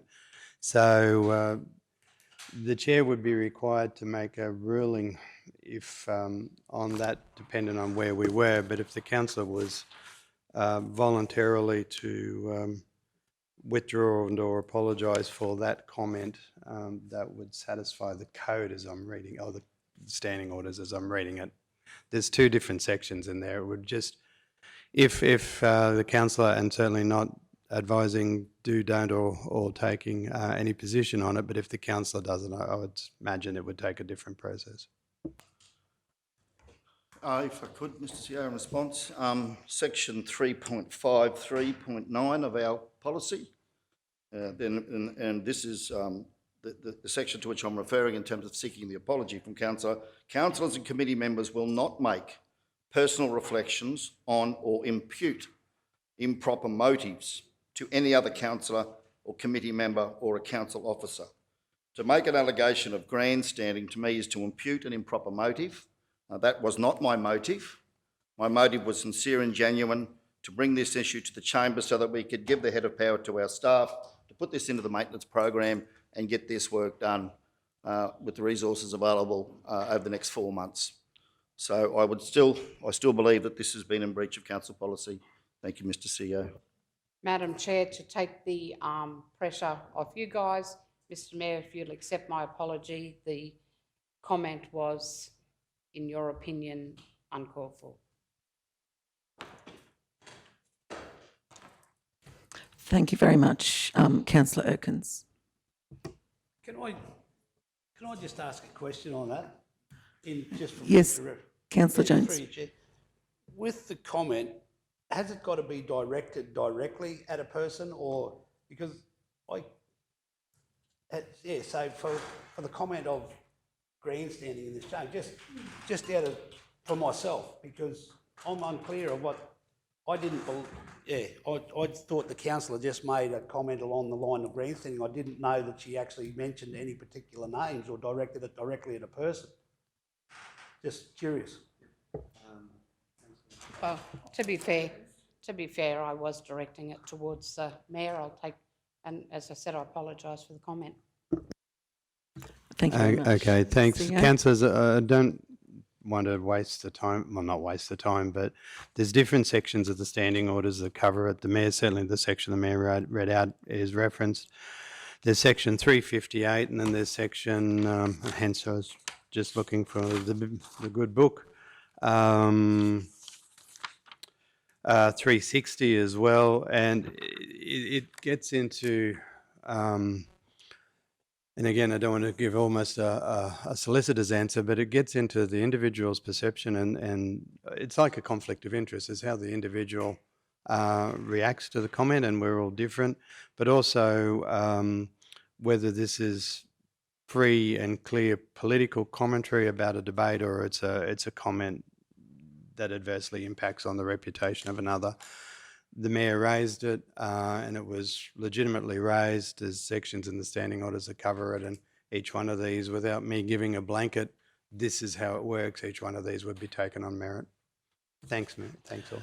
Okay, thank you. I'll consider that matter closed now. So back to 6.8. Is there anyone who wants to speak for or against the motion? Mr. Mayor, there's no one want to speak more for or against. Did you want to have your right of reply? Okay, so we'll put that one straight to the vote. Those in favour? All in favour? Thank you very much. Okay, so now we are on to portfolio reports. So item number 7, so 7.1 is the corporate governance and strategy, people and culture, communications, media, finance and sustainability, ICT and business systems, community representations, advocacy for the 2032 Olympics and Paralympics portfolio report. Over to you, Mr Mayor. Thank you, Madam Chair. I'd now like to provide my report and take it as presented, and move that Mayor Otto's corporate governance and strategy, people and culture, communications, media, finance and sustainability, ICT and business systems, community representation advocacy, 2032 Olympics and Paralympics portfolio report to Council be received. I'd like to move that. Thank you, Madam Chair. Thank you, Mr Mayor. Can we have a second to Councillor Henson? Thank you very much. So did anyone want to speak to the report? Any questions? I probably just wanted to say, Madam Chair, thanks very much to the work that our team have done in corporate and finance, corporate governance and finance particularly. Everyone's relocated down into the one, well, I think we're almost all the one area now, which is great to see that they're able to now communicate and work closely together. And of course, there's a lot of work happening behind the scenes in corporate governance and finance, as well as, of course, in people and culture. So, yeah, keep up the great work, and thanks for everything you do. Thank you. Thank you very much, Mr Mayor. So that's been, the Mayor's portfolio report has been moved and seconded. If there's no further comments, we'll put that to the vote. Those in favour? All in favour, thank you, that's carried. The next up we have item number 8. 8.1 is the corporate and governance strategy. 8.1 is the adoption of the South Burnett Regional Council Recruitment and Selection Policy, Statutory 014. So we need that to be adopted as presented. Do we have a mover? Councillor Jones, seconded by Councillor Henson. Did we have speakers to? Chair, just to hopefully not preempt any questions, but if there is commentary. So this one was lay on the table until this meeting. You see the highlighted sections in yellow has changed. The query about the 200 kilometres and travel from Brisbane, so that was amended in accordance with the query. We went back to the team and get fair and reasonable feedback, and so that's been added in. The other highlighted sections are as per the previous presentation of policy, though we've been working on our workforce plan and to align the documents. In the very front end of it, the policy statement, and also it's going into the new recruitment adverts and different, I won't say adverts, but different processes. South Burnett Regional Council is committed to establishing a harmonious and sustainable workforce. This is achieved by adhering to equitable recruitment practice, equal opportunities regardless of gender, identity, ethnicity, disability or sexual orientation. So it was there in the past, but we've just, as we continue to clarify and get language changed into current standards. So happy to take any questions on behalf of the manager, but it was brought back with those changes after the last month. So do you have any questions or comments with regards to this particular policy? No. So we'll put that policy to the vote. All those in favour? All agreed. Okay, that policy is carried. Thank you very much. Okay, the next one is 9.1, which is the debt collection policy. The debt collection process update, on page 60. So, Officer's recommendation that the report be received for information and guidance to any proposed operational processes on debt collection be advised. Do we have a mover? Councillor Jones, seconded Councillor Erkins. Thank you very much. Any comments with regards to this? No? Okay, so no comments. Further discussions, we'll call to the vote. So all those in favour? Unanimous. Thank you very much. Motion is carried. Okay, item number 10, 10.1, page 61 of your agendas. So we have that the officer's recommendation that the report is received for information Is that correct? Yep. The report received for information. So do we have a mover for this? Councillor Henson, seconded by Councillor Erkins. Thank you very much. Any comments or questions with regards to this? Councillor Duff.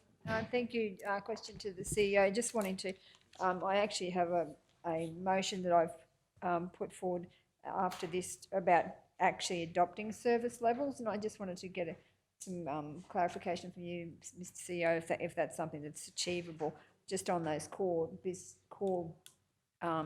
businesses that council is involved in. Like, for example, I did raise earlier in the last year about the length of time it takes to fix a pothole, all of that kind of thing. I just think, if we could just get some definition around, what we think is a acceptable service level, we can start to understand, the pressure the staff's on, the pressure the staff are under, and where we need to maybe resource better, that kind of thing. So just a question to you, Mr. CEO. Is that something that is achievable?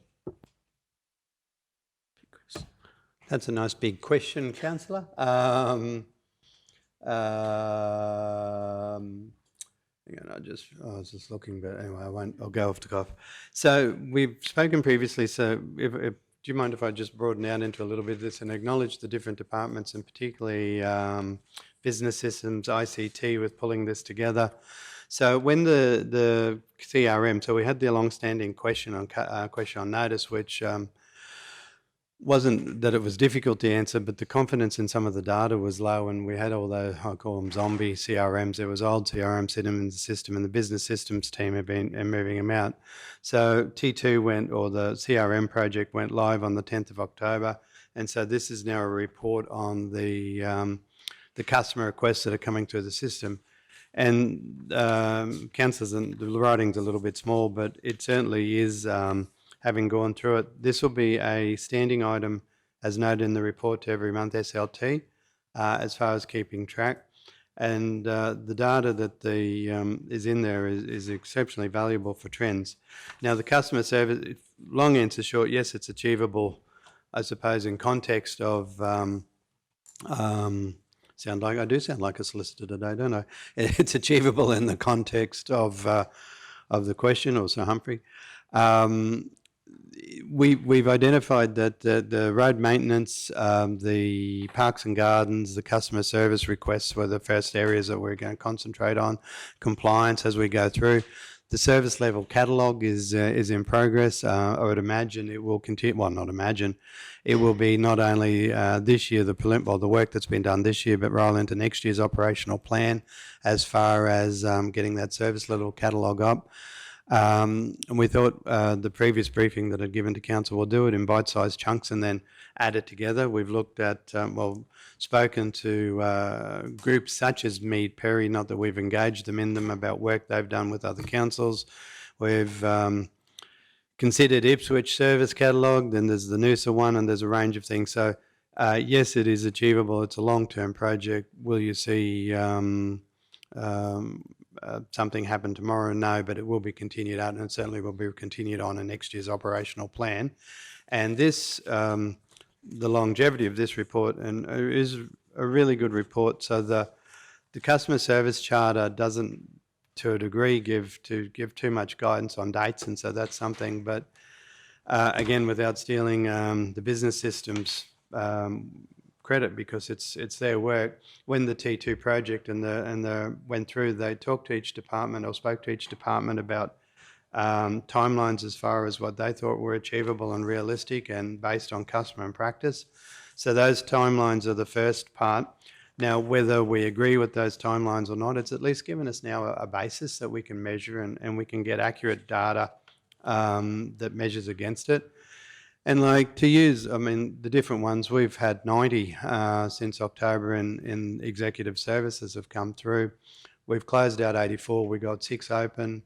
There's 1 overdue. Where we said our target days were 14.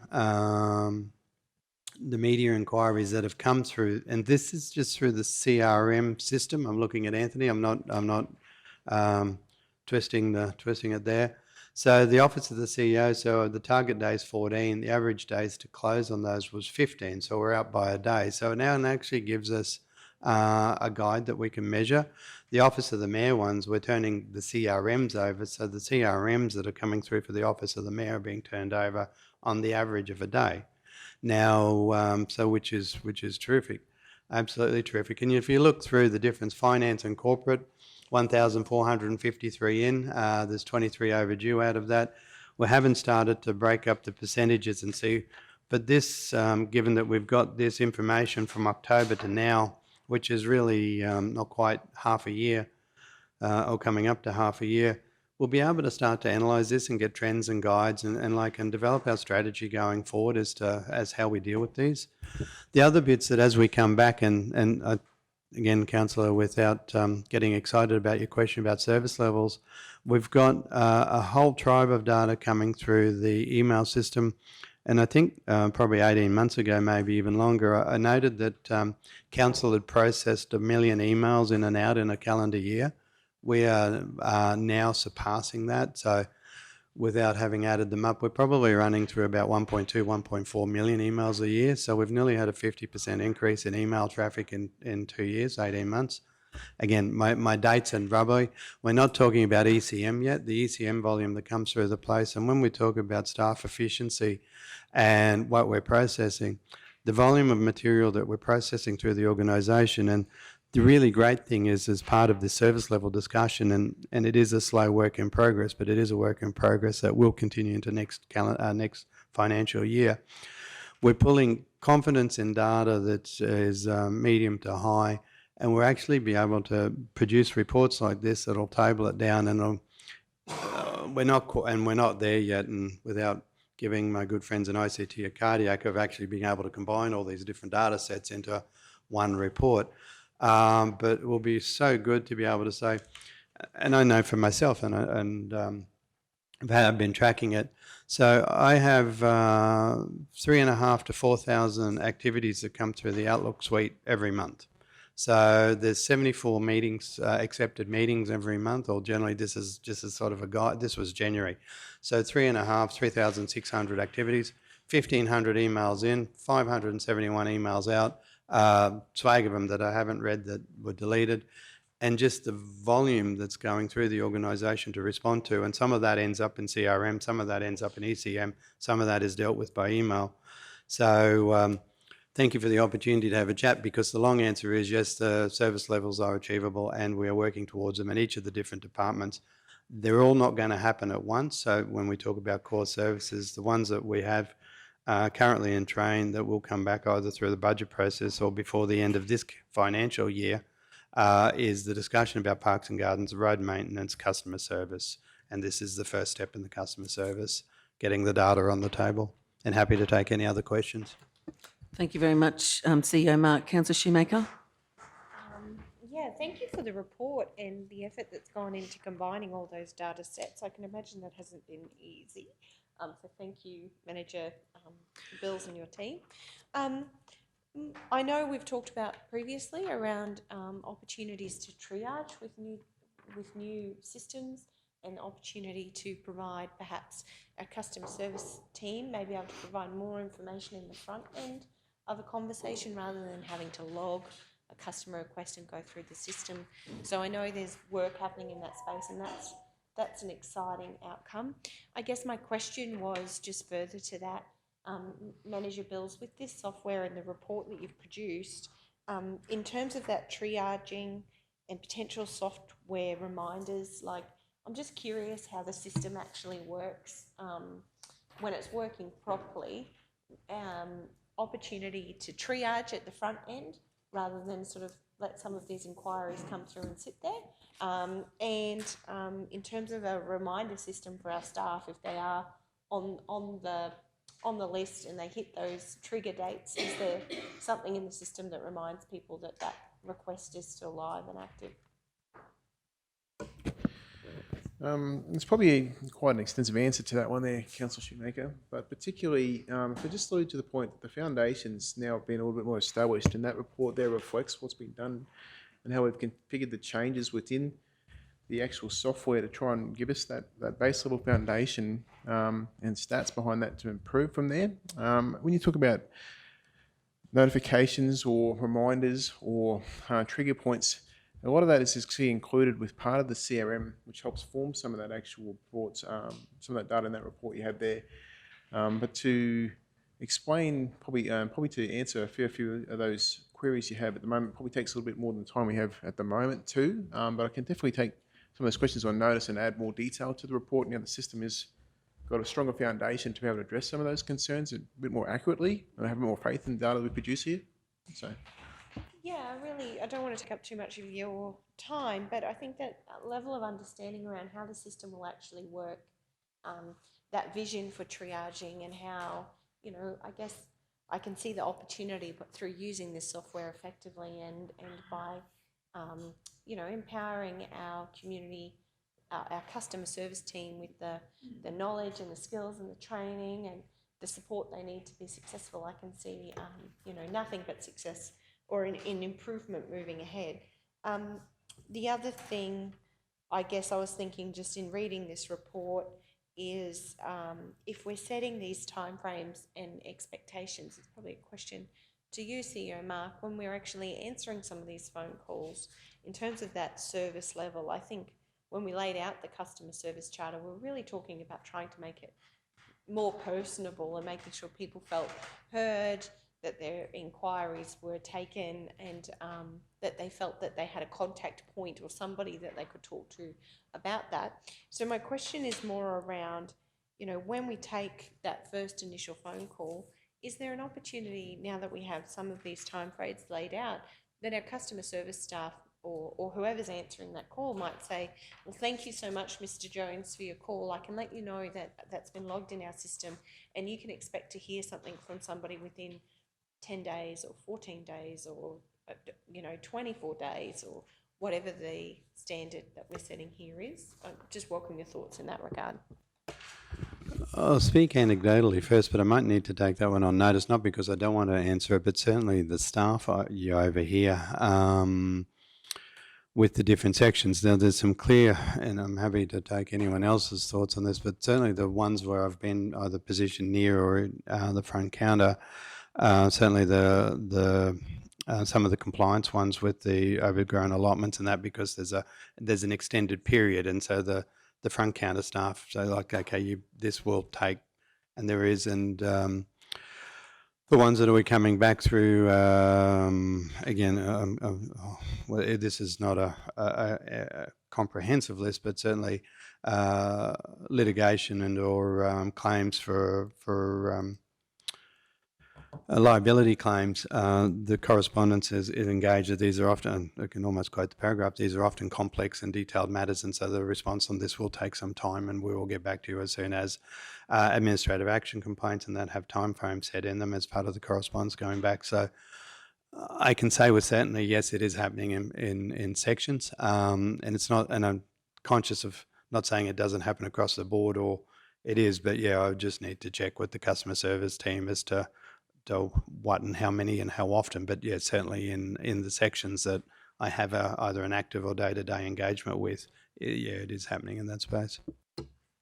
Yeah, thank you. I'd certainly appreciate it. I think it's an important conversation, and just in terms of that communication piece and the expectation on both sides, I think it's really important that, if we're talking to each other and we're providing enough information, I think sometimes we can get better outcomes. So no, really appreciate the work that's gone in. Thank you so much, and certainly appreciate the incredible work our team does. Some of these numbers are enormous. I cannot believe we've increased our email traffic to that regard. Although looking at my inbox, I guess I probably can.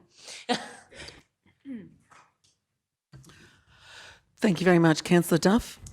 Thank you. I might, on the back of what CEO Mark said about service levels, you're already working on that, so I won't worry about my motion, but I did want to ask some questions through you, Madam Chair, because I've noticed in this report that it says that with a certain number of days, infrastructure it has closed off and the average days to take to close off and things like that. And what I have noticed is with the new system, and I did have this conversation with General Manager Meehan, is that closing off has meant that it's simply in the program of works, and the customer, and that doesn't mean that it's actually going to happen for, it could be 2 months, 3 months, 4 months. So to say that it's closed off after, a certain number of days is probably not a genuine close off, and that's why the question about that Councillor Shoemaker asked about the reminder is a discussion I had with General Manager Meehan about, when's that going to kick in and that road actually get done. And the same with, I would love to see with compliance and all of those different sections where we actually got back to the original customer and said, well, this matter, we believe this matter is resolved. Are you happy that that's been addressed to your, your concerns have been addressed adequately? That kind of service, because I'm getting continuous people ringing me back and saying, I put this overgrown allotment in, so many days back or months even, and nothing happens. And then I go back and find out that it's still in that process, and I try to explain to them it's going to take this long. All that kind of information that customers, it's just the whole, like Councillor Shoemaker was saying, it's that whole relationship building with the customer, instead of them thinking, oh, well, nothing happened, I'm just going to have to go back to my counsellor. If someone could just say, well, this is closed off, or this is what we're doing, or this is the process, instead of just them putting it in and just sort of no feedback. So they're the questions, and particularly the one to General Meehan about the length of time to do a road and the reminders. Thank you. Through you, Madam Chair. Thanks for the question, Councillor. I sort of half expected it. So just for Council's information, so the infrastructure maintenance budget is up on its first round at the Budget Committee next week. We were going to table and walk Council through slashing, spraying, unsealed roads and sealed road intervention levels. So if Council was happy to wait, we would add that to our presentation, probably discuss it inclusively. That's not to set the budget next week and say that's what it is, but we thought we would start that conversation. We actually have a pretty good presentation that the team have put together around the amount of defects that we have. And I think it's probably timely for Council to talk through those issues about how do you want to respond to customers. So if Council was happy for that, we would put that through next week's meeting for discussion as part of that presentation. I think it's good to put it all together, so that way we've got it in context. Yep, happy with that. Thank you. Thank you very much, Ken. And that would be great if that could be added to that discussion for next week. Thank you. And sorry, through you, Madam Chair, just a question to, I guess, the CEO about the other compliance and all of those, getting back to the customers on the compliance, like Councillor Shoemaker said. Are we getting back to the customer at the end and saying, we believe this is closed, or are we just closing it off and not getting back to the customer? Those kind of questions. Okay, again, I'll go through the practical example. I'm a bit like a couple of other councillors, a fan of Snap Send Solve. So the ones that I've sent in through Snap Send Solve, where I have hit somewhere, have been not only acknowledged, but I've got the thanks very much, this has been closed out. It's pretty generic stock standard email, but I get the closeout email with through Snap Send Solve into the council system. What we might do is I might fold it. So I've got the expectation, customer service staff and advising callers and timeframes, and I'll add closeout as a question on notice. And then that way too, for my 20 cents worth, I think the staff are doing an excellent job as far as trying to close these out and getting back to the customer. But as I said, we'll treat it as a question on notice and bring it back next month. Thank you. Through you, Madam Chair, and if it could include what closeout actually means. Thank you. Yeah, no, certainly, Councillor. Rightio. So if there's no further questions, so we'll put that, we'll move that motion. So the officer's recommendation is that the report is received for information. Moved by Councillor Henshin, seconded by Councillor Erkins. All those in favour? Unanimous. Thank you very much. Motion is carried. Thank you very much. So the next one is the community representation and advocacy, page 69 of your agendas. 11.1 is the Anzac Day 2023. So you've all got your rosters in front of you. So, so the committee recommends to council that the following council representatives attend the respective ceremony and carry out responsibilities as required on behalf of council, and the list is there. Do we have a mover for that one? Councillor Shoemaker, seconder?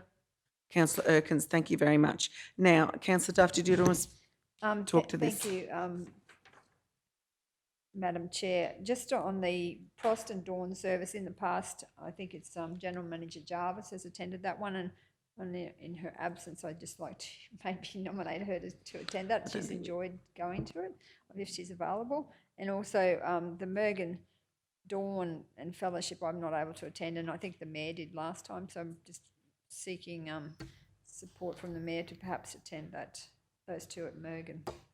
Thank you. Mr Mayor? All right, yes, thanks, Madam Chair. Yes, certainly, I'm happy to go to the Mergen Dawn service, 4:45, so I could do that one, if it suits. Sorry, at 5:30. Yep. The 5:30 one, sorry, Madam Chair. Yeah, I could do the 5:30. I've also received an invitation from the Nango to be the guest speaker there at 9 o'clock. So if I could do that and be back to Kingaroy by 11 for the Kingaroy Memorial Service, I'd be happy to also be slotted in there at Nango if council's comfortable with that. Thank you, Madam Chair. Okay, thank you. So we're putting GM Jarvis in for Proston. Rightio. So are there any other, Councillor Shoemaker? Yes. Yes, thank you, Madam Chair. I just wanted to check with Councillor Henshin. I always try to support him, being that both yourself and Councillor Potter and Mayor Otto attend the Kingaroy service. So I just wanted to check, Councillor Henshin, I did Cumbia the year before, Wando last year. Just want to check how I can help you and make sure you know, that you're comfortable with me doing the Wando service, and just check in if anything's changed for you. Through you, Madam Chair. Yeah, thank you, Councillor Shoemaker. Yeah, look, I stated last year to try and get around all of these on Anzac Day is just near impossible, and certainly for me and the area I cover, and I'm happy to do that. I have been asked, even though it's not on our agendas, in relation to the Bunduma homestead, the time factor there, I'm not sure how, and I guess that's a work in progress as to what their program and agenda is for the day. I've contacted them. Seriously do appreciate, Councillor Shoemaker, you helping me out previously, and if you look just at mine, 5 and 8 o'clock in Wandai, to be back in Cumbia at 8:45, to be back in Warrulan at 11 o'clock. I'm hoping Bunduma might be a little later than that, because otherwise I'll be asking council if we can get a helicopter or a plane or something to traverse this wonderful region that we have. But certainly be in touch, Councillor Shoemaker, and appreciate any help in relation to whether that can fit in or not. But certainly trying to farm not only myself, but I appreciate all the other councillors around. And when you look at that agenda, and I think the public really needs to be made aware, perhaps in our media releases, that we do our best to get around all of these functions on Anzac Day. Thank you. So maybe with that in mind, maybe next year we need to add Bunduma Homestead to this list. Is that what you're saying? Madam Chair, if by all means, but just I'm trying to get confirmation with that just as we're here in relation to emails. Okay. So perhaps we could add it, and depending on their time frame, I know previously they've worked in very diligently with myself and Councillor Duff to try and fit other things in, not necessarily Anzac Day, but we don't seem to be able to get a representative at the Bunduma Homestead, and I know they're not mentioned there, but always get invited. Okay. Yep. Thank you. Thank you very much. Councillor Shoemaker. Yes, thank you. Councillor Henshin, I'd be happy to, I think last year the timing worked out that I come through Warrulan after Wandai just in, like, they were just starting. So if that helps you in any way, I could potentially cover you in Warrulan as well. But yes, agree. It's a wonderful day. I really do enjoy Anzac Day across our region, and thank all of our RSLs for the work they do in making the services and working with our exec services team to make it happen. It's a really wonderful day, so thank you. Thank you very much. So if everyone's happy with that list now, so that has been, that's been moved by Councillor Shoemaker, seconded by Councillor Jones. So we need to, that the committee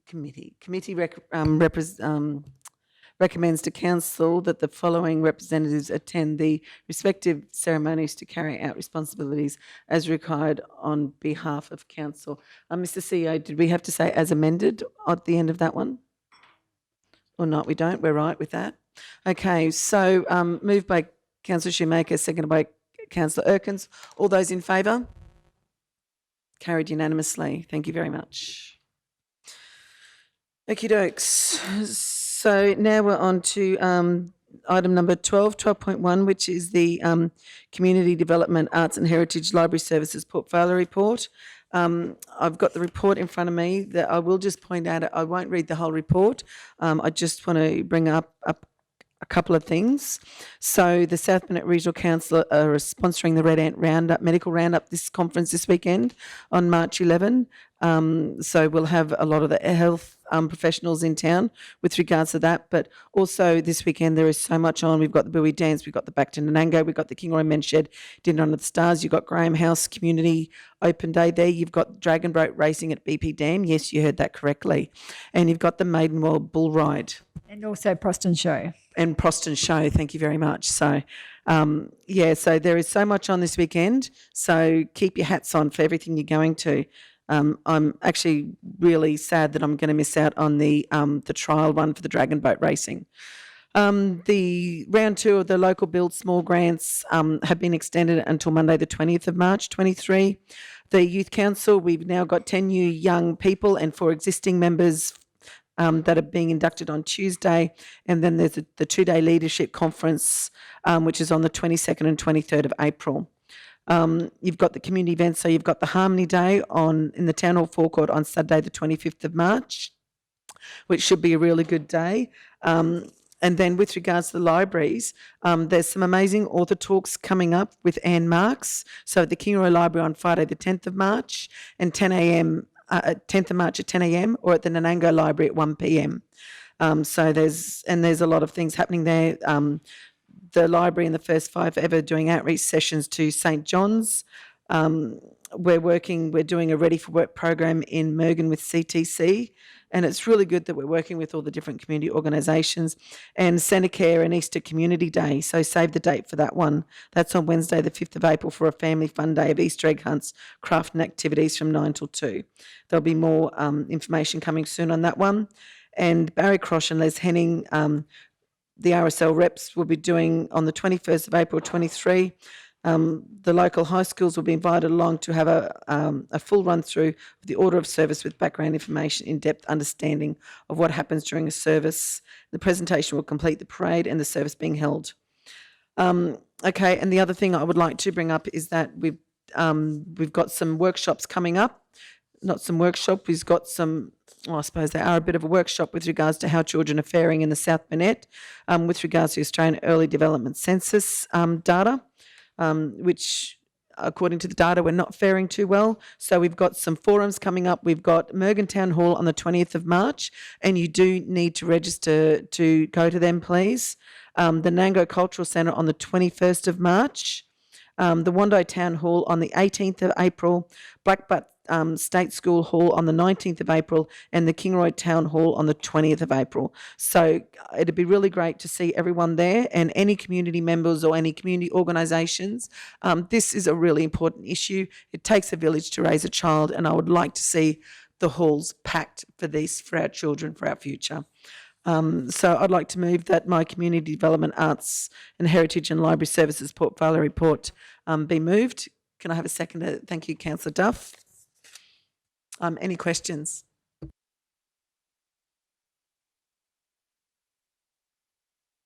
Beautiful, no questions. So all those in favour? Oh, okay, yep, 6-0. Thank you very much. Sorry. Okay, so next up we have the item number 12.2. So it's the officer's recommendation that the community and lifestyle operational update be received. Can I have a mover? Councillor Jones, thank you very much. Councillor Erkin seconded, thank you.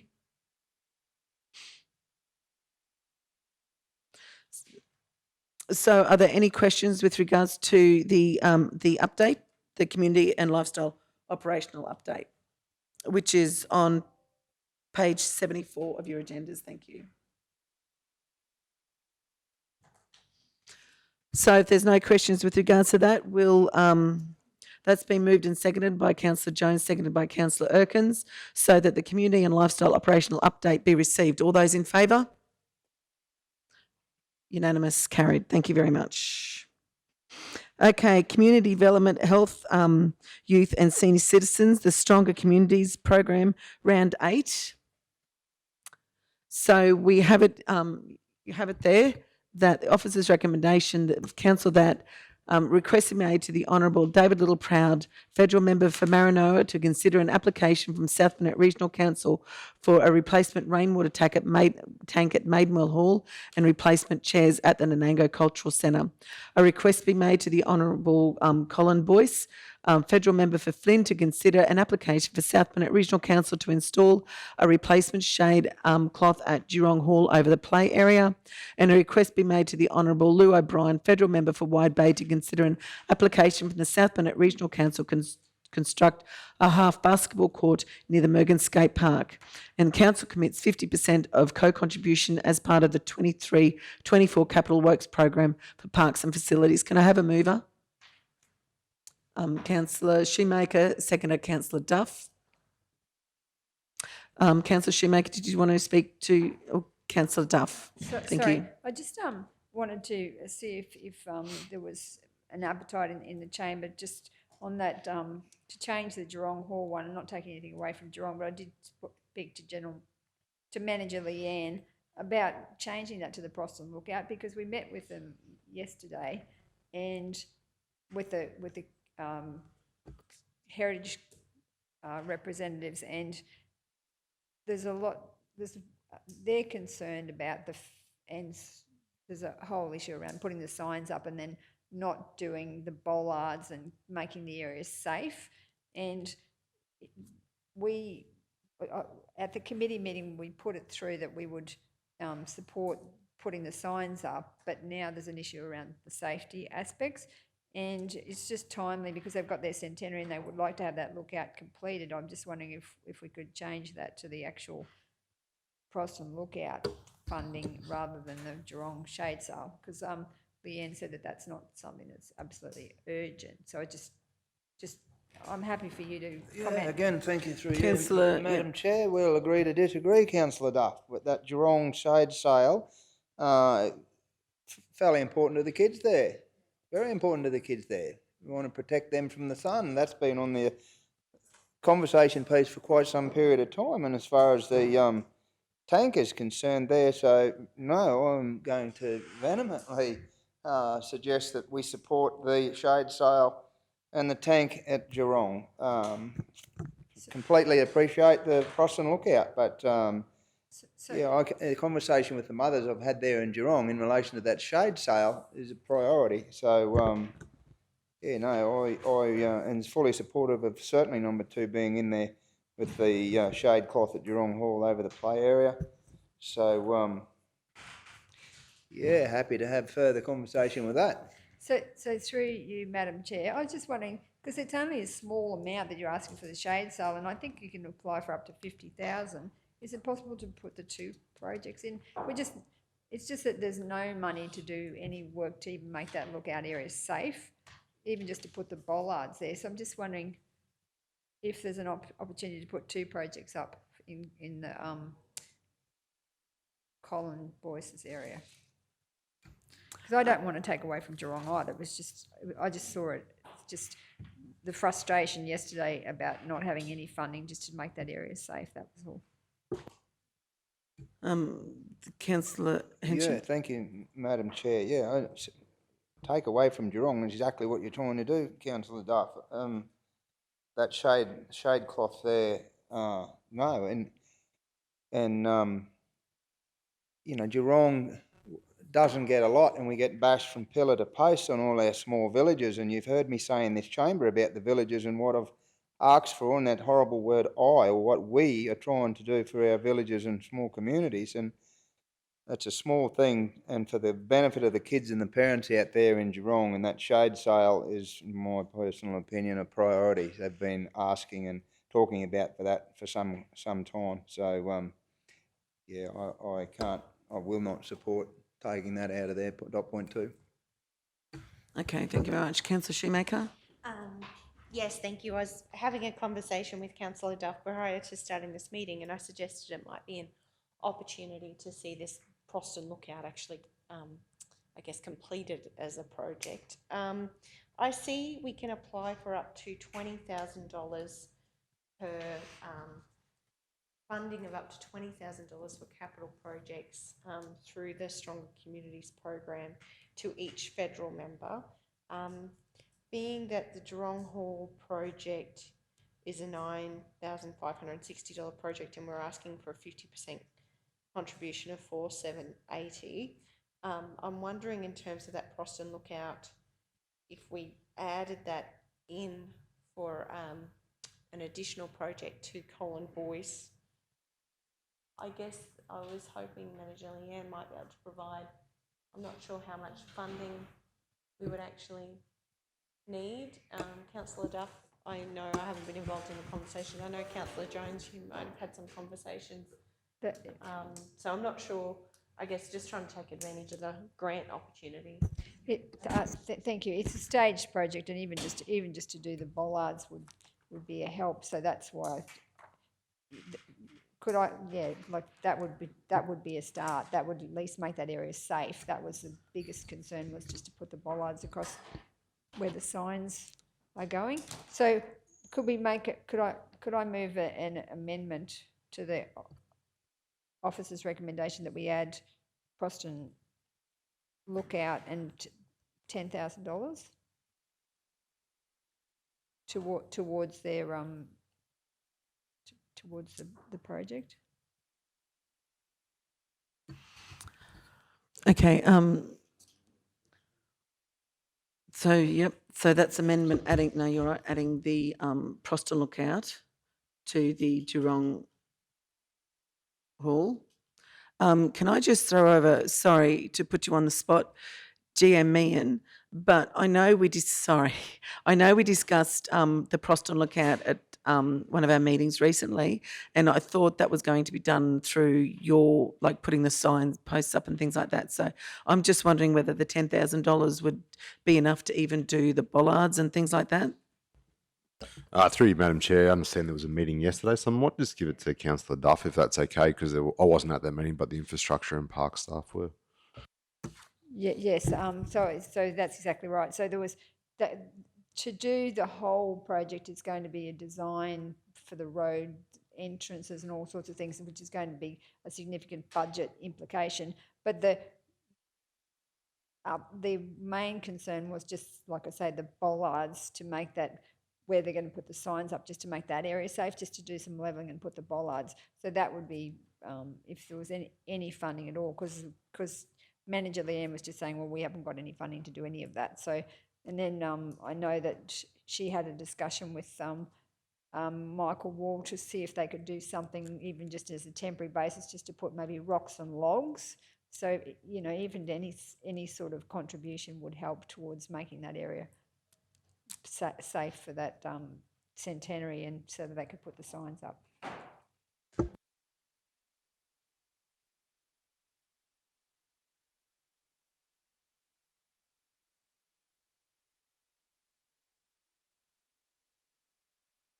Sorry, as the mover of the original motion, Councillor Shoemaker, do you agree to that amendment? Do you agree to that adding on the Proston, the bollards at Proston Lookout?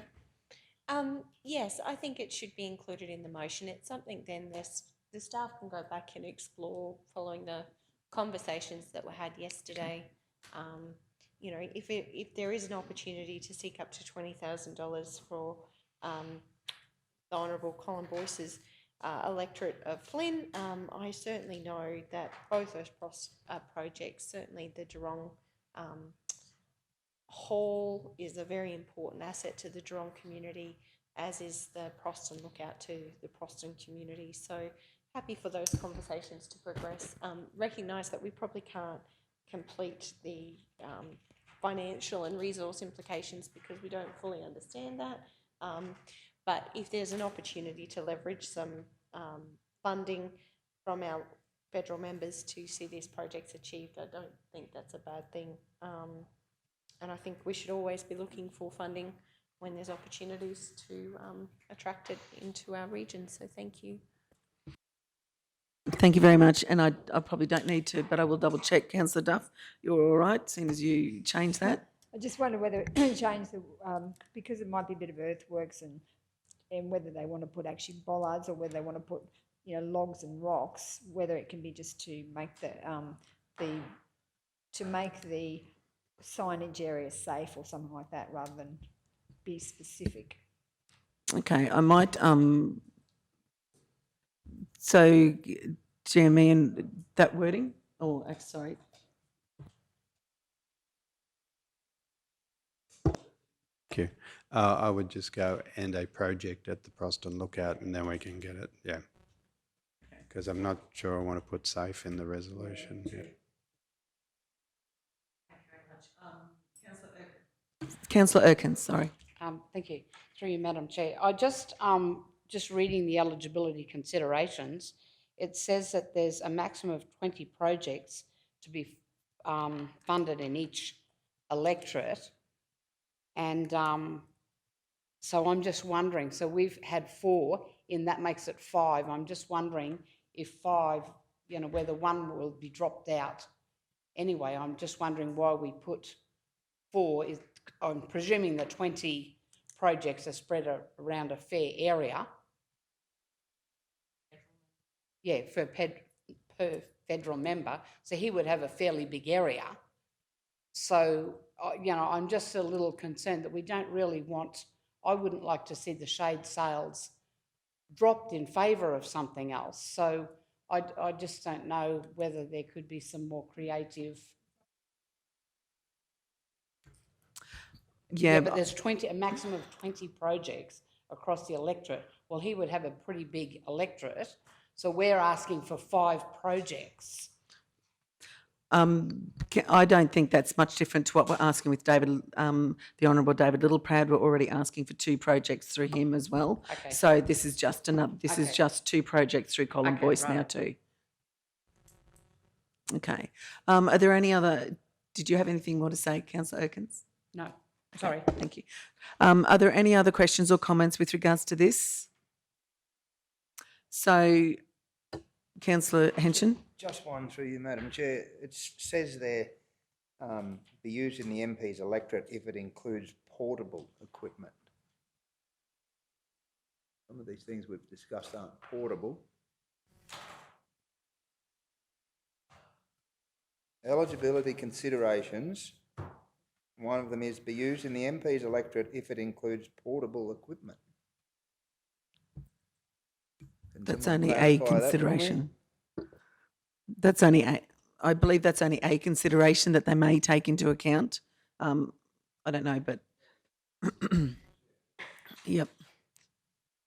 If there are any questions, Councillor Jones? Yes, just for a bit of useless information, Madam Chair.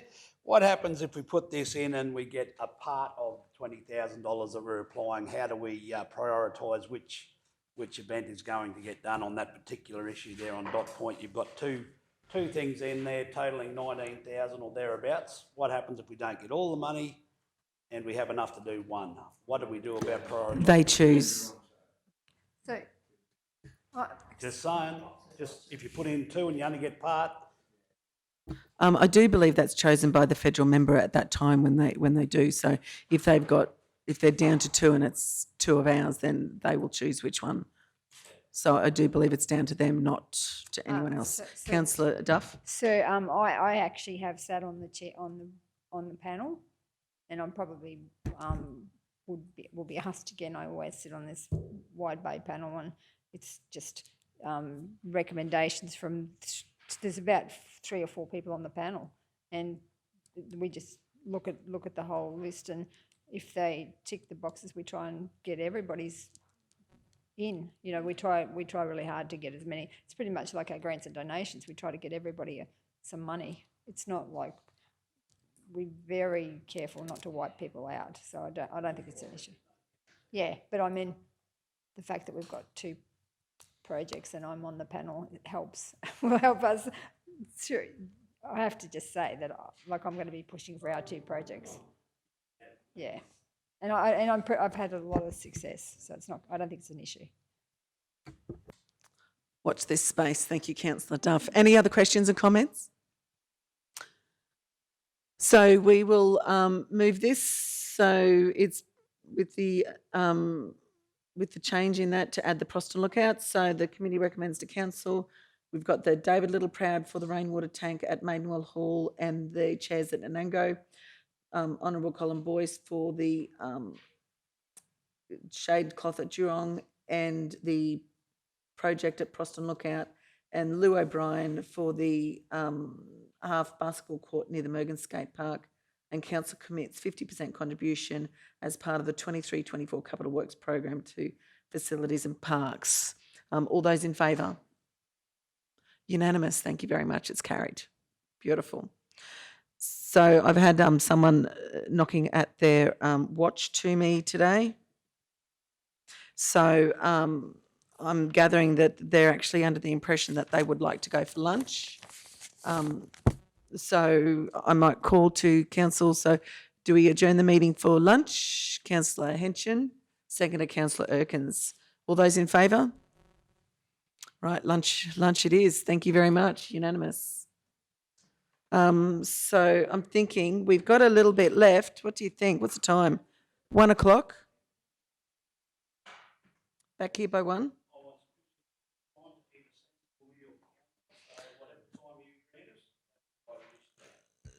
So do you want an hour, which is 1:15?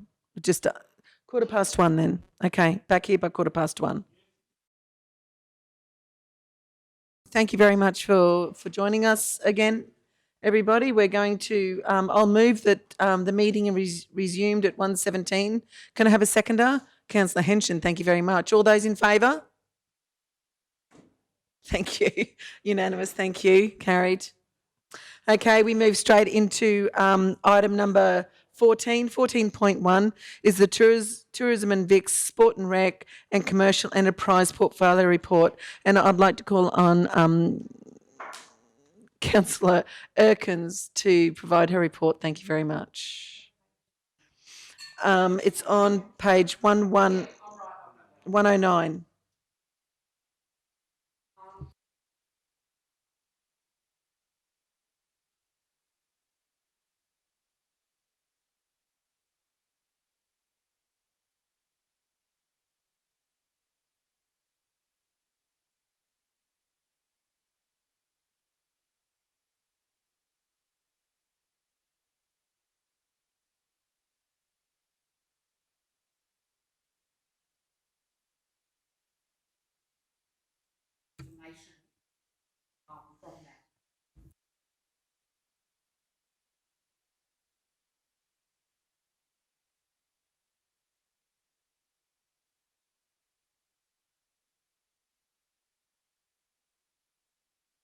Thank you very much, Councillor Erkins. Can we have a seconder? Thank you, Councillor Duff.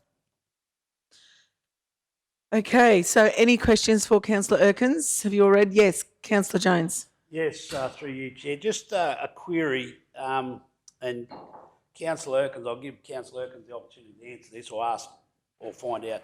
In regards to the work that's been undertaken at the airport, when we get notification of closures of the runway and all that sort of stuff, is there notification given to all the critical life flight or the planes that land there if they have to, and the hospitals and all that? Is that information also passed on to those people that, or what's the question or the scenario around that, Mick? Yeah, so there is an email list, and that does go out to the users of the aerodrome, and Life Flight and those ones are on that list. Also, obviously, a NOTAM does go into air services, and that's obviously to all airmen and women that use the airport. So there is notification that goes out via email to the local users, and obviously those other recognised users like Lifeflight, and then obviously on the NOTAM. So, sorry, Thank through you. You're right. Madam Chair. Can I just confirm on Friday, was the airstrip closed on Friday, do you know? No, it only closed this Monday, the 6th. Okay. So it's closed this week, reopens on Friday afternoon, 6 o'clock, I believe, and then it'll close again on Monday next week. Okay. I did have an inquiry from somebody pointing something out to me, so I'll make sure that I contact them and give them the facts rather than the rumour. Thanks. Thank you very much. Any more questions regarding Councillor Erkin's portfolio report? Okay, so that's been moved by Councillor Erkin, seconded by Councillor Duff. So all those in favour? Carried unanimously. Thank you very much. So we now move on to item 15.1, which is the Mergen Visitor Information Centre. So the officer's recommendation is that the committee recommended council that the Mergen Visitor Information Centre does not operate in accordance with the Queensland Accredited Visitor Information QICA network requirements and opens when volunteers are available. And point 2 is officers investigate community partnerships that can utilise the building while still opening and offering visitor information. Can I have a mover? So could I, sorry, Acting Chair, I was just wondering if I could move an alternative motion. I've actually sent it through to Kimberley. Okay. So it's that the council consults with the Mergen business community prior to considering any changes to the Visitor Information Centre in Mergen, and a report be brought back to the June committee meeting. I'd like to move that. Thank you, Councillor Duff. So Councillor Duff has moved. Can I have a seconder for Councillor Duff's motion? Okay, thank you, Mayor Otto. Councillor Duff, do you want to speak to your motion? Yes, Acting Chair. So the Mergen business community are aware that there are issues around the lack of visitation to the Visitor Information Centre, and they've had discussions that I've been involved in discussions around the table there. I think that before we do anything like we've suggested here in the original officer's recommendation, we need to consult with the business community because they do have a lot of ideas about what they'd like to see happen there. So, and I'd like to see that happen and a report be brought back to, as I've said, the June, if that's enough time to consult, to come back to the June Liveability, Governance and Finance Standing Committee meeting. Okay, thank you very much. Does anyone else have any other questions or thoughts? Yes, Councillor Jones. Thanks, Chair. Probably directed to Councillor Duff. So with your amendment change to the recommendation, Councillor, and you just said that you have been involved with some conversation with the Mergen business community. Can I just ask that, have you got any information what they're proposing to make a significant improvement to the numbers that we're struggling to get there to operate this Mergen Visitor Information Centre? Like, what are they? Is there any proposals that you are aware of or something like that that you can shed light on? Through you, Acting Chair. They were actually, there was even some discussion about them taking it over from council, like, and looking at it as a community centre, different options like that. I know that Lorraine Goodchild presented a proposal about the option of them actually taking it on and doing things differently there, using it a bit like the space that's in here in Kingaroy in the Trend Centre building, like, but do something like that in Mergen, like that kind of, like a hub, or they explored options, but then it just, because, I mean, obviously that was just discussed, but now this would be an opportunity to actually bring it to a head and sort of get proper community feedback, and perhaps a proposal coming more driven from the community rather than us saying, well, this is what we think needs to happen. Thank you. Okay, thank you. Councillor Shoemaker. Well, before you go, I was just going to say whether you'd consider changing that to, because you've only got the partnership with in accordance with the Mergen Business Development Association, is that correct? The business community. So I just think that we should not knock out the community organisations and community groups in that, because we do have community groups in Mergen that are pretty. 100% agree, yep. So would you consider Yeah. changing that? Yep. Yeah, business and community groups, yeah. Councillor Shoemaker. Yes, thank you. Certainly supportive of the motion. I think any conversations around a community asset like that are really important, and certainly no doubt the Mergen business and community groups have some feedback to provide and some big ideas. So that it would be exciting if they were able to lead the way with that. I just reading over the report, it says that we're not meeting the accreditation audit and we won't meet the required 42 hours every week to keep accreditation. I'm just mindful that the time frame for this is June. If that accreditation, essentially we're saying the accreditation is going to lapse regardless. I guess just looking at you, Sia and Mark, around the implications of that, like is it something, you know, I understand despite volunteers doing everything that they can to try to keep the centre operating for those 42 hours, obviously, and despite council's concerted effort to advertise and seek more volunteers, we still just don't have the people to deliver on that 42 hours a week. So my question to you is, just part of the motion said that it won't operate in accordance with the Queensland Accredited Visitor Information Network, and I just wondered, do we need to acknowledge that in a resolution or not? Thanks for the question, Councillor. You don't need to, because what will happen is it'll just roll into an information centre in the short term until whatever decision comes of it. It's not meeting, though. We've just looking for the right word. I was going to say lucked it, but we've had that extension of the accreditation guidelines for some period of time. They've just come now, so it's the first of the ones that won't meet its hours. So it'll be an information centre rather than an accredited visitor centre. Now, that doesn't mean it can't be re-accredited given whatever circumstance, but the consultation, we're happy to, we'll follow through on that and bring the report back. And if it is, the decision is to re-accredit it, well, then I'll have to meet these criteria, probably be re-audited.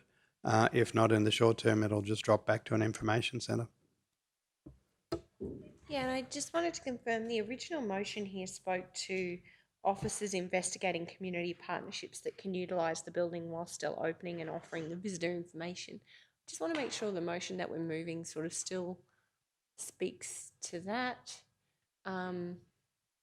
Because yeah, I see such an important service that those volunteers who have given so much still have a place and still feel like they can still turn up and operate the visitor information centre. So just, I think that was council's intent all along, was to look at what other opportunities there are. And yeah, Councillor Duff, if you think the business and community groups is a good place to start, certainly trust your lead on that one. Yes, Councillor Duff, did you want To close or? Yes, thanks. If there's no other questions or comments with regards to this one, I'll ask you for closing comments. Thank you, Councillor Duff. Yeah, just wanted to also just let everyone know that on in May I've spoken to Renee from the PCYC and Leo Garrity, the president of the MBDA, about actually having a volunteers drive. We're going to organise it in the town hall and have a volunteer awards dinner, and the idea of that is in volunteer week, and have Renee's actually sourcing some funding as we speak to try and have all the stands, and that would hopefully include a council stand, about offering, because I know there's a lot of people around Mergen that would actually like to volunteer, but they don't know how to even get started. So it'd be all of the community groups and the likes of the PCYC and the Songbird Centre and the Dairy and Heritage Museum. All those groups would present, have a stall there, and volunteers would come, and then we'd have a volunteers award night. So just wanted to flag that as well. So that will be part of that. That will help to inform that whole process if we could get some more volunteers even through that process. So that's why that timelines will work really nicely. So thank you. Okay, thank you, Councillor Duff. So the motion is that the council consults with the Mergen business and community groups prior to considering any changes to the Visitor Information Centre in Mergen, and a report be brought back to the June Liveability Governance and Finance Standing Committee meeting. All those in favour? Voted unanimously carried. Thank you very much. Okay, so next item on the list is item 6.1, which is the Regional Development Services and Community and Social Housing Portfolio Report. So I'd like to call on Councillor Shoemaker for this one. Thank you. Thank you, Councillor Potter. Certainly thank the Planning, Building and Plumbing team for the work they've done in just compiling some statistics there. Happy to take the report as read. Certainly recognise, how busy the team have been, and some of these projections for the year ahead. Planning applications projected to be received this financial year is sitting at 114 compared to 109 for the previous year and 64 from the 2019-20 year. You can see similar with our proposed building applications. There's still a strong projected number of building applications coming through, with council predicting 428 for the year ahead compared to 441 last year and 364 the year before. And the number of private certification applications received by council this financial year is still tracking at 248. Just goes to show there's certainly a lot of work happening behind the scenes. Also just wanted to acknowledge that the challenges with resourcing there. There is a report for councillors which acknowledges that we have a planning officer position that's been advertised and will close on the 13th of March. So if anybody knows any amazing planners who want an amazing opportunity here in the South Burnett, they should put their applications forward. Unfortunately, our senior town planner is also currently on leave till the 10th of April, which I know will put a pressure on the team. And there's interviews that have been conducted for a full-time business trainee who will be based in Anango with our building and plumbing team. So I think that's really exciting because we really do need that homegrown local talent to continue supporting council's operations into the future. So well done. I have just detailed there, just tried a different approach with my report around regional development, just including our regional enablers as per our strategy and the different actions that I've undertaken over this past month to progress those for council's information. There's also some information in the back about the energy efficiency grants for small and medium-sized businesses from $10,000 to $25,000. So I've included that just if there's certainly encourage you all, if there's community groups or alike who could improve their energy efficiency practices and certainly cut their operational costs by applying for some of those grants, certainly encourage that. The project update for the Barumba pumped hydro transmission connections there. I know certainly Councillor Jones attended the session in Maidenwell. Myself and Councillor Henshin, I know we went to the sessions in Cumbia and Nanango. There's been a number of community information sessions across the region, so certainly encourage anyone with concerns or chasing more information about the proposed Powerlink works to tap into those, to that project team. And just included for everyone's awareness a copy of the information brief that Councillor Mark, that CEO Mark and myself presented to Minister Mark Furner in relation to our 25-year economic roadmap, and we certainly passed on your apologies, Mr Mayor. Mr Furner certainly sends his best wishes to everybody here in the South Burnett. And with all of that quick summary, I'd like to move that my report be accepted. Thank you. Thank you very much, Councillor Shoemaker. Can I have a second to Councillor Henshin? Quick off the mark there. Any questions for Councillor Shoemaker? No questions for Councillor Shoemaker. Well, then we will go straight to the vote. All those in favour of Councillor Shoemaker's report? Carried unanimously. Thank you very much. Okay, we move on to 17.1, which is on page 149 of your agendas, and that's the establishment of a fire break at the rear properties in Grant Crescent in Wandai. And the officer's recommendation, the committee recommends to council that council enters into discussions with state government regarding the establishment of a fire break for properties fronting onto the western side of Grant Crescent in Wandai. Can we have a mover? Councillor Duff, second to Councillor Shoemaker. Did anyone want to speak to with regards to this? Councillor Duff?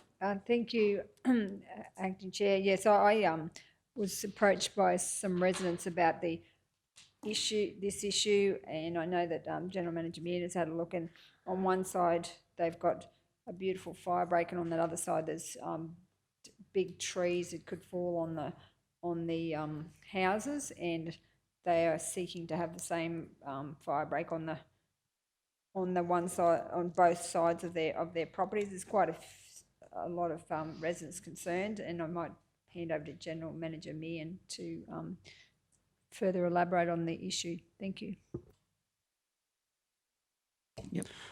Through Madam Chair. So just go down to page 150, Council. So there is a map attached there. Be available on the screen. So we did meet with the residents up there. We control the fire break, which would be technically on the southern side. When we've done a search of the lands on the western side, there was the understanding that land belonged to council. We have checked; it actually does not. It belongs to the state of Queensland. So the purpose of that there is to of the report is to go and consult with the state to basically commence discussions in being able to mirror that fire break on the western boundary within that land there. Note there is some large trees and whatnot in that environment, so we'd be looking to go through and clear with a mulcher or one of those high-powered machines to do that. But it'll be subject to that and any environmental approvals my colleague on the right provides to me. So basically, it's just to seek council's endorsement to take that forward with DNRME. Thank you. So just so I've got this right, so this is going from, is it Hanley Street up to that far corner, because it looks like there's already a fire break on those other allotments. Is that correct? Yeah, that's right, Chair. So on the southern side there, that is a cleared fire break on that, which is land that we control, is my understanding. The land that is directly to the west of the estate, which is not cleared, is actually forest or reserve that belongs to the state. Okay. Okay, thank you very much. Any other questions or comments? If not, we'll put that one to the vote. So all those in favour of the council enters in discussion with the state government regarding establishment of a fire break for properties fronting onto the western side of Grant Crescent, Wandai. All those in favour? Carried unanimously. Thank you very much. Okay. Excuse me, Madam Chair. I'm just wondering if you would consider allowing me to move a motion off the floor. We have just received an email into council from the Queensland Office of the Chief Entrepreneur inviting local councils to submit an expression of interest for a group of entrepreneurs to come out and work with local communities on matters of resilience and business development and so forth. They're looking for regional communities across Queensland, and I think they're talking about communities that are experiencing pain points. I guess there's something you normally get when you get older, pain points. But, you know, we've been through droughts, we've been through floods. We're now facing, the government's energy and jobs plan, which comes with issues and which comes with, opportunities and threats. So I just wonder, Mr. CEO, if I could move a motion that we submit an expression of interest. And I do apologise to my colleagues for not having background on this, but I know it closes on the 17th of March, and I don't think we're having a meeting before, our general meeting isn't before then. So I just wanted to put that to the council, if I could, Madam Chair, move that we submit an expression of interest to be one of the locations that hosts the entrepreneurs Next Level Project. Queensland Entrepreneurs Next Level Project, Mr. CEO. And I do apologise, Mr. CEO, this has only just hit my inbox now from the government. Thank you. Okay, so do we have a seconder for that motion? Councillor Duff, thank you very much. So we'll just, once we finish the wording, I'll get you to double check the wording. Thank you, Mr. Mayor. And then if you wanted to talk to your motion a bit more, thank you. Yes, that's excellent. Thank you, Madam Chair. That's fine.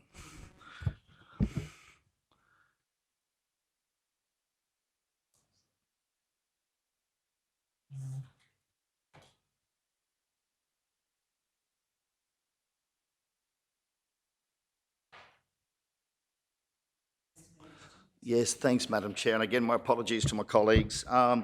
This has just come through now, but it seems as though it won't cost local councils anything to have them here.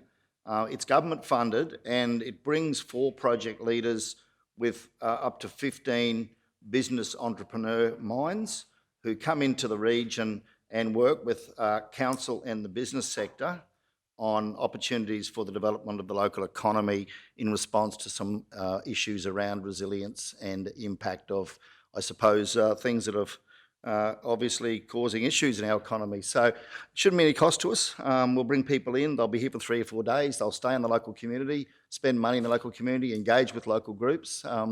So I guess for us it's probably going to be more about just getting some media and comms around that, Mr. CEO, but I'll just forward that to all my colleagues as well, so everyone's got a chance to have a look at it. But yeah, I see it as an opportunity that won't cost us anything, so I thought we should grab it. Thank you.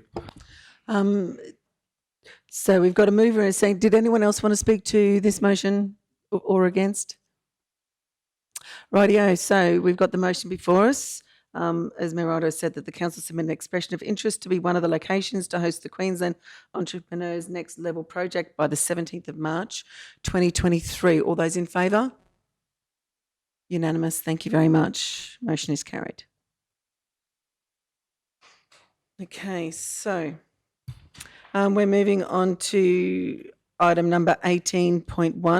18.1, list of correspondence pending completion of assessment report. So officer's recommendation that the list of correspondence pending completion of assessment report be received. Can I have a mover? Thank you, Councillor Henson. Can I have a seconder?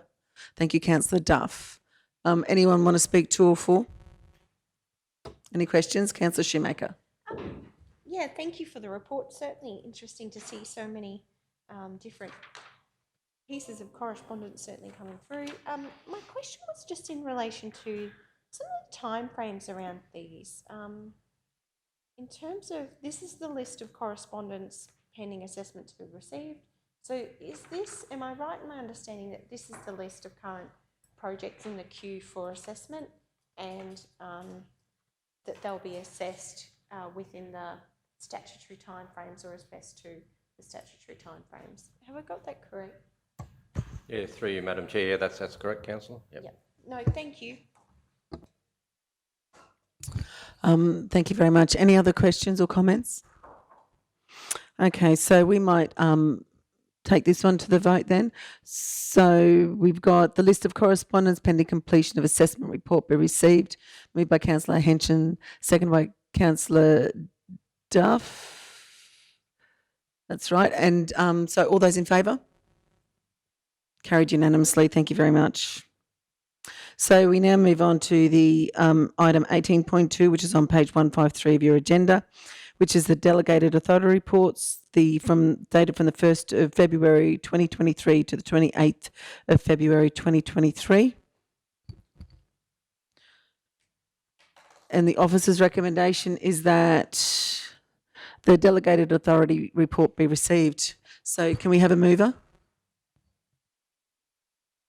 Thank you, Councillor Duff. Can we have a seconder for that? Thank you, Councillor Erkins. Any questions or comments with regards to the delegated authority report? I take your silence as a no. So we'll move that one to the vote, that the delegated authority report be received. All those in favour? Carried unanimously. Thank you very much. So now we're on to item number 18.3, which is on page 223 of your agendas, which is the Planning and Land Management Operational Update. And the officer's recommendation is that the Planning and Land Management Operational Update be received for information. May I have a mover? Thank you, Councillor Erkins. Seconder, Councillor Shoemaker. Thank you very much. Any comments or questions with regards to this report, the update? Okay, no questions or comments. We'll move that one straight to the vote, that the Planning and Land Management Operational Update be received for information. All those in favour? Carried unanimously. Thank you very much. Okay, we've now moved on to the item number 19.1, which is the question on notice for the divisional spend. So the question on notice, questions raised hang on, I've just got to get to the right page. So that's on page 226 of your agendas. So the question was, question on notice, was all the KTP accounted for in the divisional spend report? So you can see the report there. And it doesn't say here who actually put that question forward. Was it Councillor Duff? Yep. So that the responses raised in the questions be received and noted. Did you want to move that, Councillor Duff? Yes, happy to move that. Thank you. Okay, can we have a seconder? Councillor Erkins, thank you very much. Did anyone want to have any questions? Okay. Yes. Yes. Mayor Thank Otto. you. Through you, Madam Chair. Thank you. Manager Kerry, thanks for bringing this report forward off from your team, or whoever did it. Yeah. Oh, our General Manager, me, and thank you. So I just see where the 235 million total investment over 10 years across all capital projects has now increased to 250 million on the report. So the report has changed. I understand that's due to actuals and budgets from the first quarter review in the 22-23 year. So just confirming that that's the reason for that. So that explains the 250 mil as against the 235 mil. The percentages to my mind seem to be still consistent, that percentages of spend across the different areas of the region are quite similar. If we were to look at the previous regional council areas, the Black Button and Ango area was 25% of the total investment, Kingaroy area 40%, and the Mergen and Wando, if we were to group those two previous areas, would have been 35% of that $250 million. So that's certainly interesting to see, and thank you for bringing that forward. I suppose just a follow-up question, Mr. CEO, in terms of we talked about having a media and comm strategy, just to share this information with the community through a council's official channels. I'm just wondering if we can probably just a question on notice, the process for getting this information out now to our community. Thank you, Mr. CEO. Through the chair. Thanks, Mayor. Yeah. We held a little bit until the question on notice was answered in case there was anything else that came that council wanted to add to that. There's from the previous resolution, pamphlet, brochure, flyer to go with rates and to circulate information. So with this question being received today and everyone being comfortable, we'll hook into that, Mayor, and we'll certainly put it down as a question and bring back the media that's to be circulated to a future meeting, and happy to share. Yep. Thank you very much, CEO. Councillor Shoemaker. Just a point of order, I guess, Mr. Mayor, is I don't understand where you're getting your calculations and percentages from, because the report here clearly points out the projects and the spend from general funded projects, the projects and the spend from business unit projects, which include water and wastewater, and waste as separate business units. And I guess my question is, in the report, it actually states that general funds, so the report breaks up expenditure into 3 category areas: general funds, which are funded through general rates and grants; water and wastewater, which is a separate business unit of council and is funded through grants; and fees and charges from connected users to council-controlled water and sewage schemes. Waste, which is a separate business unit which is funded through waste fees and charges, and TMR funded works were not included as they are spent on TMR assets and not on council capital assets. So it's my view that by combining all of those spends, it's actually misleading, because the reality is that each of those business units, the projects that are funded, are dependent on the asset management strategies for each one of those business units. As a councillor, I've never got to make a decision about whether we fund water or wastewater assets. I've made recommendations. Recommendations are given to us in terms of what are the highest priority needs in the system. I have, however, made decisions about how general rates are invested and how general funded projects are invested. And I think the common conversation that we have in the community, or that we as councillors are accused of, is that we are not being fair and consistent with the way we make decisions and invest ratepayer funds, general rates, into capital projects. So I'm very confused, and I don't think this is a time for creative accounting. I think it's a time to be really honest with our community and to be transparent. And this report provides a consistent review of all capital projects and the different funding streams over the last 10 years. I don't think it's right that we combine them, and the report speaks to that. Yeah, happy to answer that question. I'll take that as a question. It's not a point of order matter, but it is a question. I'll take that as a question. So what this report does show us is the total investment by council on capital works, capital programs across the region over the last 10 years. Now, as we know, that's not always in roads and parks. Sometimes council will invest in water infrastructure, will invest in sewage infrastructure, will invest in waste infrastructure. So, for example, in the 22-23 figures, there will be some of that. We know that next year, for example, we'll put $1.5 million into the Mount Warren Reservoir, which is water infrastructure. We're having to invest in a weighbridge that's now hopefully sort of being supported with some external funding at Nanango. That is waste infrastructure. So these are all capital projects. So it doesn't matter whether the capital project is the upgrade to a road, it doesn't matter whether it's an upgrade to a park like QE2 Park in Mergen, it doesn't matter whether it's the main street of Kingaroy, it doesn't matter whether it's a water reservoir or a water treatment plant or a waste plant. They are all capital projects that council has made decisions to invest in. Now, yes, the money comes from different sources. So, for example, some of the money will come from the revenue that we generate through rates, charges, fees and charges, okay?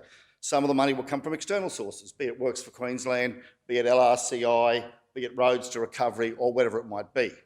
What it doesn't include, of course, rightly so, is money that we've spent or works that have been done on DTMR assets, okay? Because they're not our assets. So this is only what we've spent on our assets. So what council has done is invested over the last 10 years $250 million on community assets, effectively across three broad classes. The first class, where we grouped in roads and parks and buildings. The second area was water and wastewater, and the third area, waste. And that's what the staff reported on. But if you want to get a true picture of how much has council invested over the last 10 years, it's been $250 million. Yes, the income for that's come from different sources, but the reality is we have funded water assets from grant funding. We have funded other projects and will fund other projects like waste assets from our funding or from grant funding. So I don't think this report is necessarily about where the funding came from, it's about where have the investments been made. There is absolutely no creative accounting in this, absolutely not, and I refute any suggestion that there is. Of the $235 million invested across the asset classes, whether it be roads or water or treatment plants or sewage plants or whatever it might be, or Main Street upgrades, 58 million was spent in the Blackbutt and Nanango end, 94 million in Kingaroy, and 83 million in the Mergen-Wandai end. That means that if you do the math on that, Blackbutt and Nanango, 25% of that total $235 million investment, Kingaroy 94, 83 million in Wandai Mergen end, So that's 25%, 40% and 35%. That is not creative accounting. They are exactly what the numbers tell us across all asset classes. What I don't think it's right to do is only look at one asset class. It's not right to say, well, let's just look at roads and parks. How much did we invest there? That's not right, because you've got to include the full picture. You're only seeing part of the picture when you look at roads and parks. The full picture is, what have we invested in everything across the region? Because at the end of the day, it's not just roads and parks we've got to look after. We've got to look after water, waste assets. They're all assets. They're all areas where councils have made decisions to invest.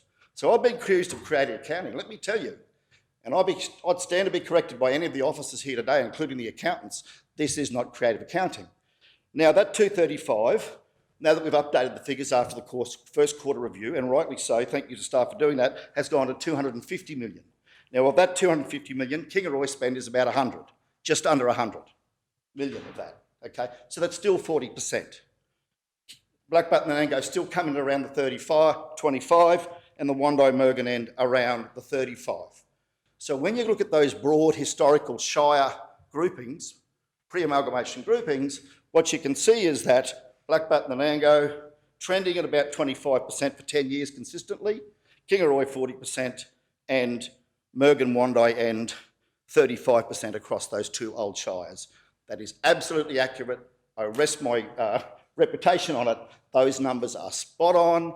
I've had them independently verified by accountants in my office. They are absolutely spot on. I stand by them. They are the figures. What I'm keen to see now is that we put a positive story around this, and then we get the messaging and the narrative right, so that we get the right message out to the community. Now, we can't control the community's response, but I think it's important that we tell the community accurate figures, and I think we have got that here. So thank you to the staff, but that's exactly what happened, Councillor Schumacher. Those figures are absolutely correct. Yes, Schumacher. I do agree. I can use a calculator and I can add up all those figures, and I do agree. I've checked your maths. They are correct. My questions, however, are, it's my understanding that capital works for water and wastewater are funded by water and wastewater users, and that we don't cross-subsidise business units with capital expenditure. So my question... Well, I'll to raise a point General of order there Manager- that's No, actually incorrect. I'm speaking.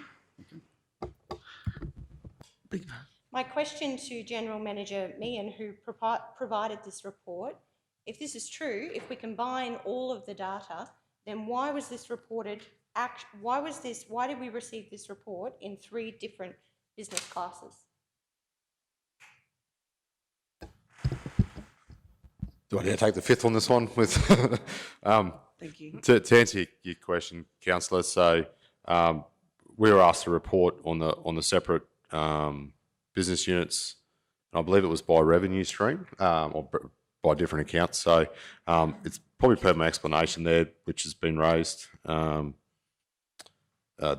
right. The water and wastewater is funded through those connections, but it also is subject to a grant because there is a W4 grant, Q grant on the reservoir. But to answer your question, we don't cross-subsidise between the general and the business unit funds. I don't think we have.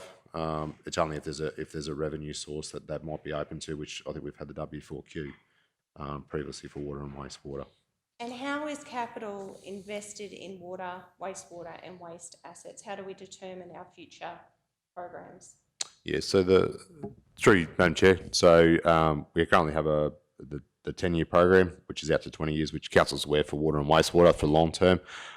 Through that, probably hand to Kerry to explain how that rate percentage works, because there is a forward forecast. I think council is 6% on 6% is what we previously reported. So normally council will be aware. So if we're doing a water and wastewater program, there'll be internal revenue, any grants that you wish to do, and also any borrowings that you wish to take for that revenue stream. So Kerry might just explain how that's financed through. Is that your question of how that is financed? Yes, I'm tired of the view that Kingaroy gets everything, when the reality is that general rates are invested across the region in different projects, and water and wastewater spend is determined based on the need of the assets. Same with waste spend. And those 2 business units are separate. It's my understanding they don't cross-subsidise council's general operations. They're separate, they're accounted for separately. capital projects in that area are separate, and that's why we've received a report that states the 3 different spends across the region. Am I true and correct in my understanding, or have I misread this report? Through you, Madam Chair, yes, that general rule is correct, yes. Yeah, it's how we account in local government. Yeah, I'm sorry, Mr. Mayor, respectfully, I think what you're telling the community is misleading, and I think this report is based on the facts, and the facts are that each individual business unit funds itself, and that general rates, which is the common thing that we are challenged on as councillors, that general rates are not spread evenly across the region, and this report demonstrates that general rates are invested across the region. It's been consistently invested over a 10-year period, and that those who are using water and wastewater assets are paying for water and wastewater assets, and those using waste assets are paying for waste assets. Those funds are being expended into improvements into the infrastructure that make sure we can deliver those services to the community.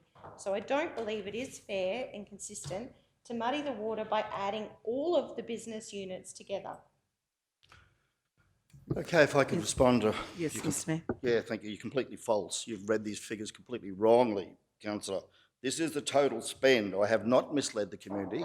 You even confirmed my mathematics. The total spend, the figures that I have shared with the community are exactly accurate.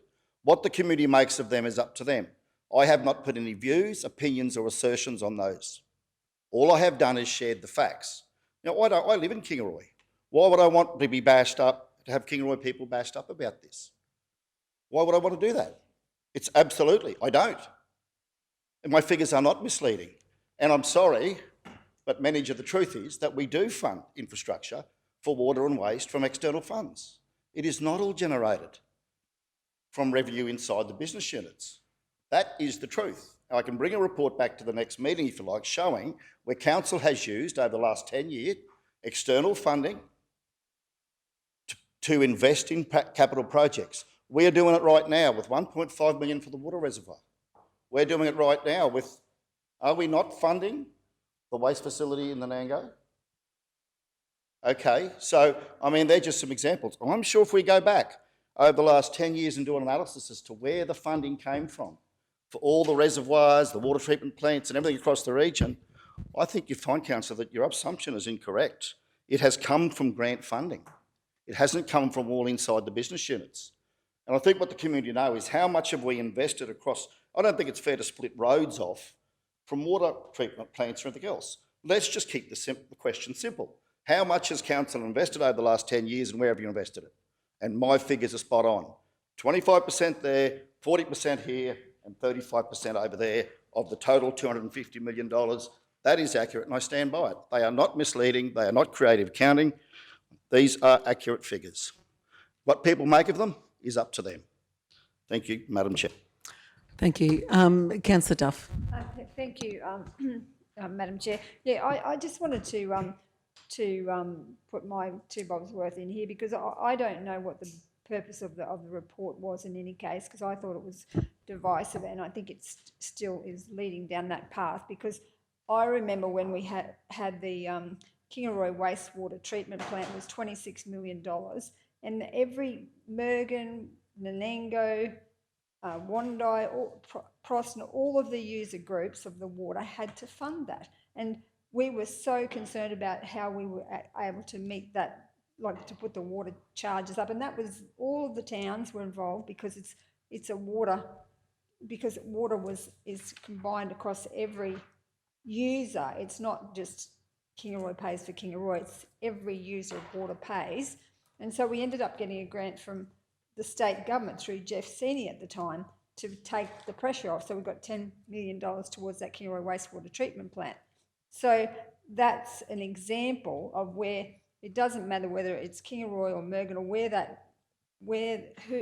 that bucket of money has to come from. Everybody who uses that pays. So whether it's Mergen's paying for Kingaroy, Wandai's paying for Kingaroy. So that's my 2 bobs worth, because I think that it's not fair just to pick out roads and parks and gardens when you've got water infrastructure that does affect community groups, community right across every town. So I think that you have to include all of those business units to be fair, and to if what you're looking at is to say how much money was spent in each town or whatever. But yeah, well, the bottom line is I just think it's divisive in any case, and I was against doing it in the first place. Thank you. Councillor Shoemaker. It is absolutely not my intent to be divisive. It's my intent to be honest and transparent with the community and the shareholders, the ratepayers of our region, who have actually provided these funds to council to invest over a 10-year period. I absolutely agree to disagree with you, Mr. Mayor. I'm no accountant, but I've read from the report. I've done an analysis. I think it's important that these projects are recognised individually for their individual asset classes and by their individual business unit, because certainly in the last 3 years of budgeting that I've done, that is how we around this table have actually made those decisions. It is my understanding that I can't say I would like to build a playground with water and wastewater funding.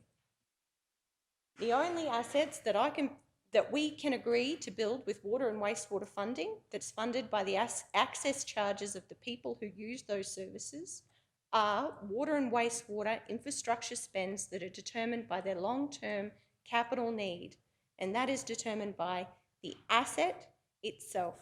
It's not determined by the people around this table, and I am tired of being beaten up as a Kingaroy councillor who is actually, I still smirk, I grew up in Blackbutt, yet apparently all I care about is Kingaroy, that I'm some fat cat investing only in the Kingaroy assets. It's not true, and this report demonstrates that over a period of time, every council, despite its leadership, has invested in projects across the region, and that every town has contributed to that investment, and that every water user, every user of our waste facilities has contributed to that investment. That is the information that needs to be shared with our community, that their dollars are being invested in a responsible way, in a fair and consistent way across the region, regardless of the administration of this council. So I respectfully agree to disagree with you. I do not intend to be divisive at all. I would prefer to work together, but that means being open and honest with each other and sharing the facts. These are the facts. They've been reported this way for a reason, and I rest my case. Thank you very much. On that note, we might move to the vote to receive that one. So the committee recommends to council that the response to the question raised be received and noted. All those in favour? Carried unanimously. Thank you very much. Okay, so now we move on to the confidential section.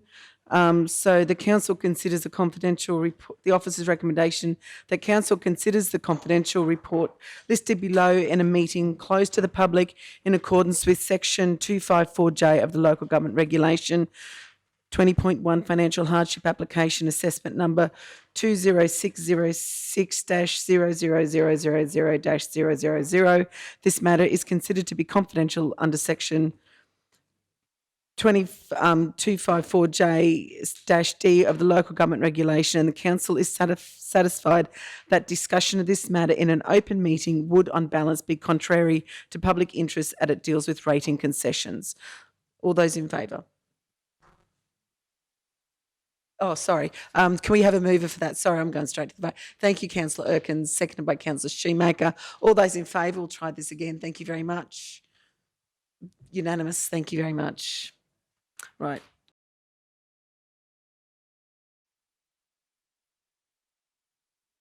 Thanks. Okay, so the council moves. I'd like to move the council moves out of closed council into an open council meeting. Can I have a seconder? Thank you, Councillor Duff. All those in favour? Carried unanimously. Thank you very much. So item 20.1, the officer's recommendation is as presented in front of you now. So can I have a mover and a seconder? Councillor Erkins and seconded by Councillor Duff. Thank you very much. Any questions or comments? Okay, we'll go straight to the vote then. All those in favour? Carried unanimously. Thank you very much. This brings us to the closure of the meeting.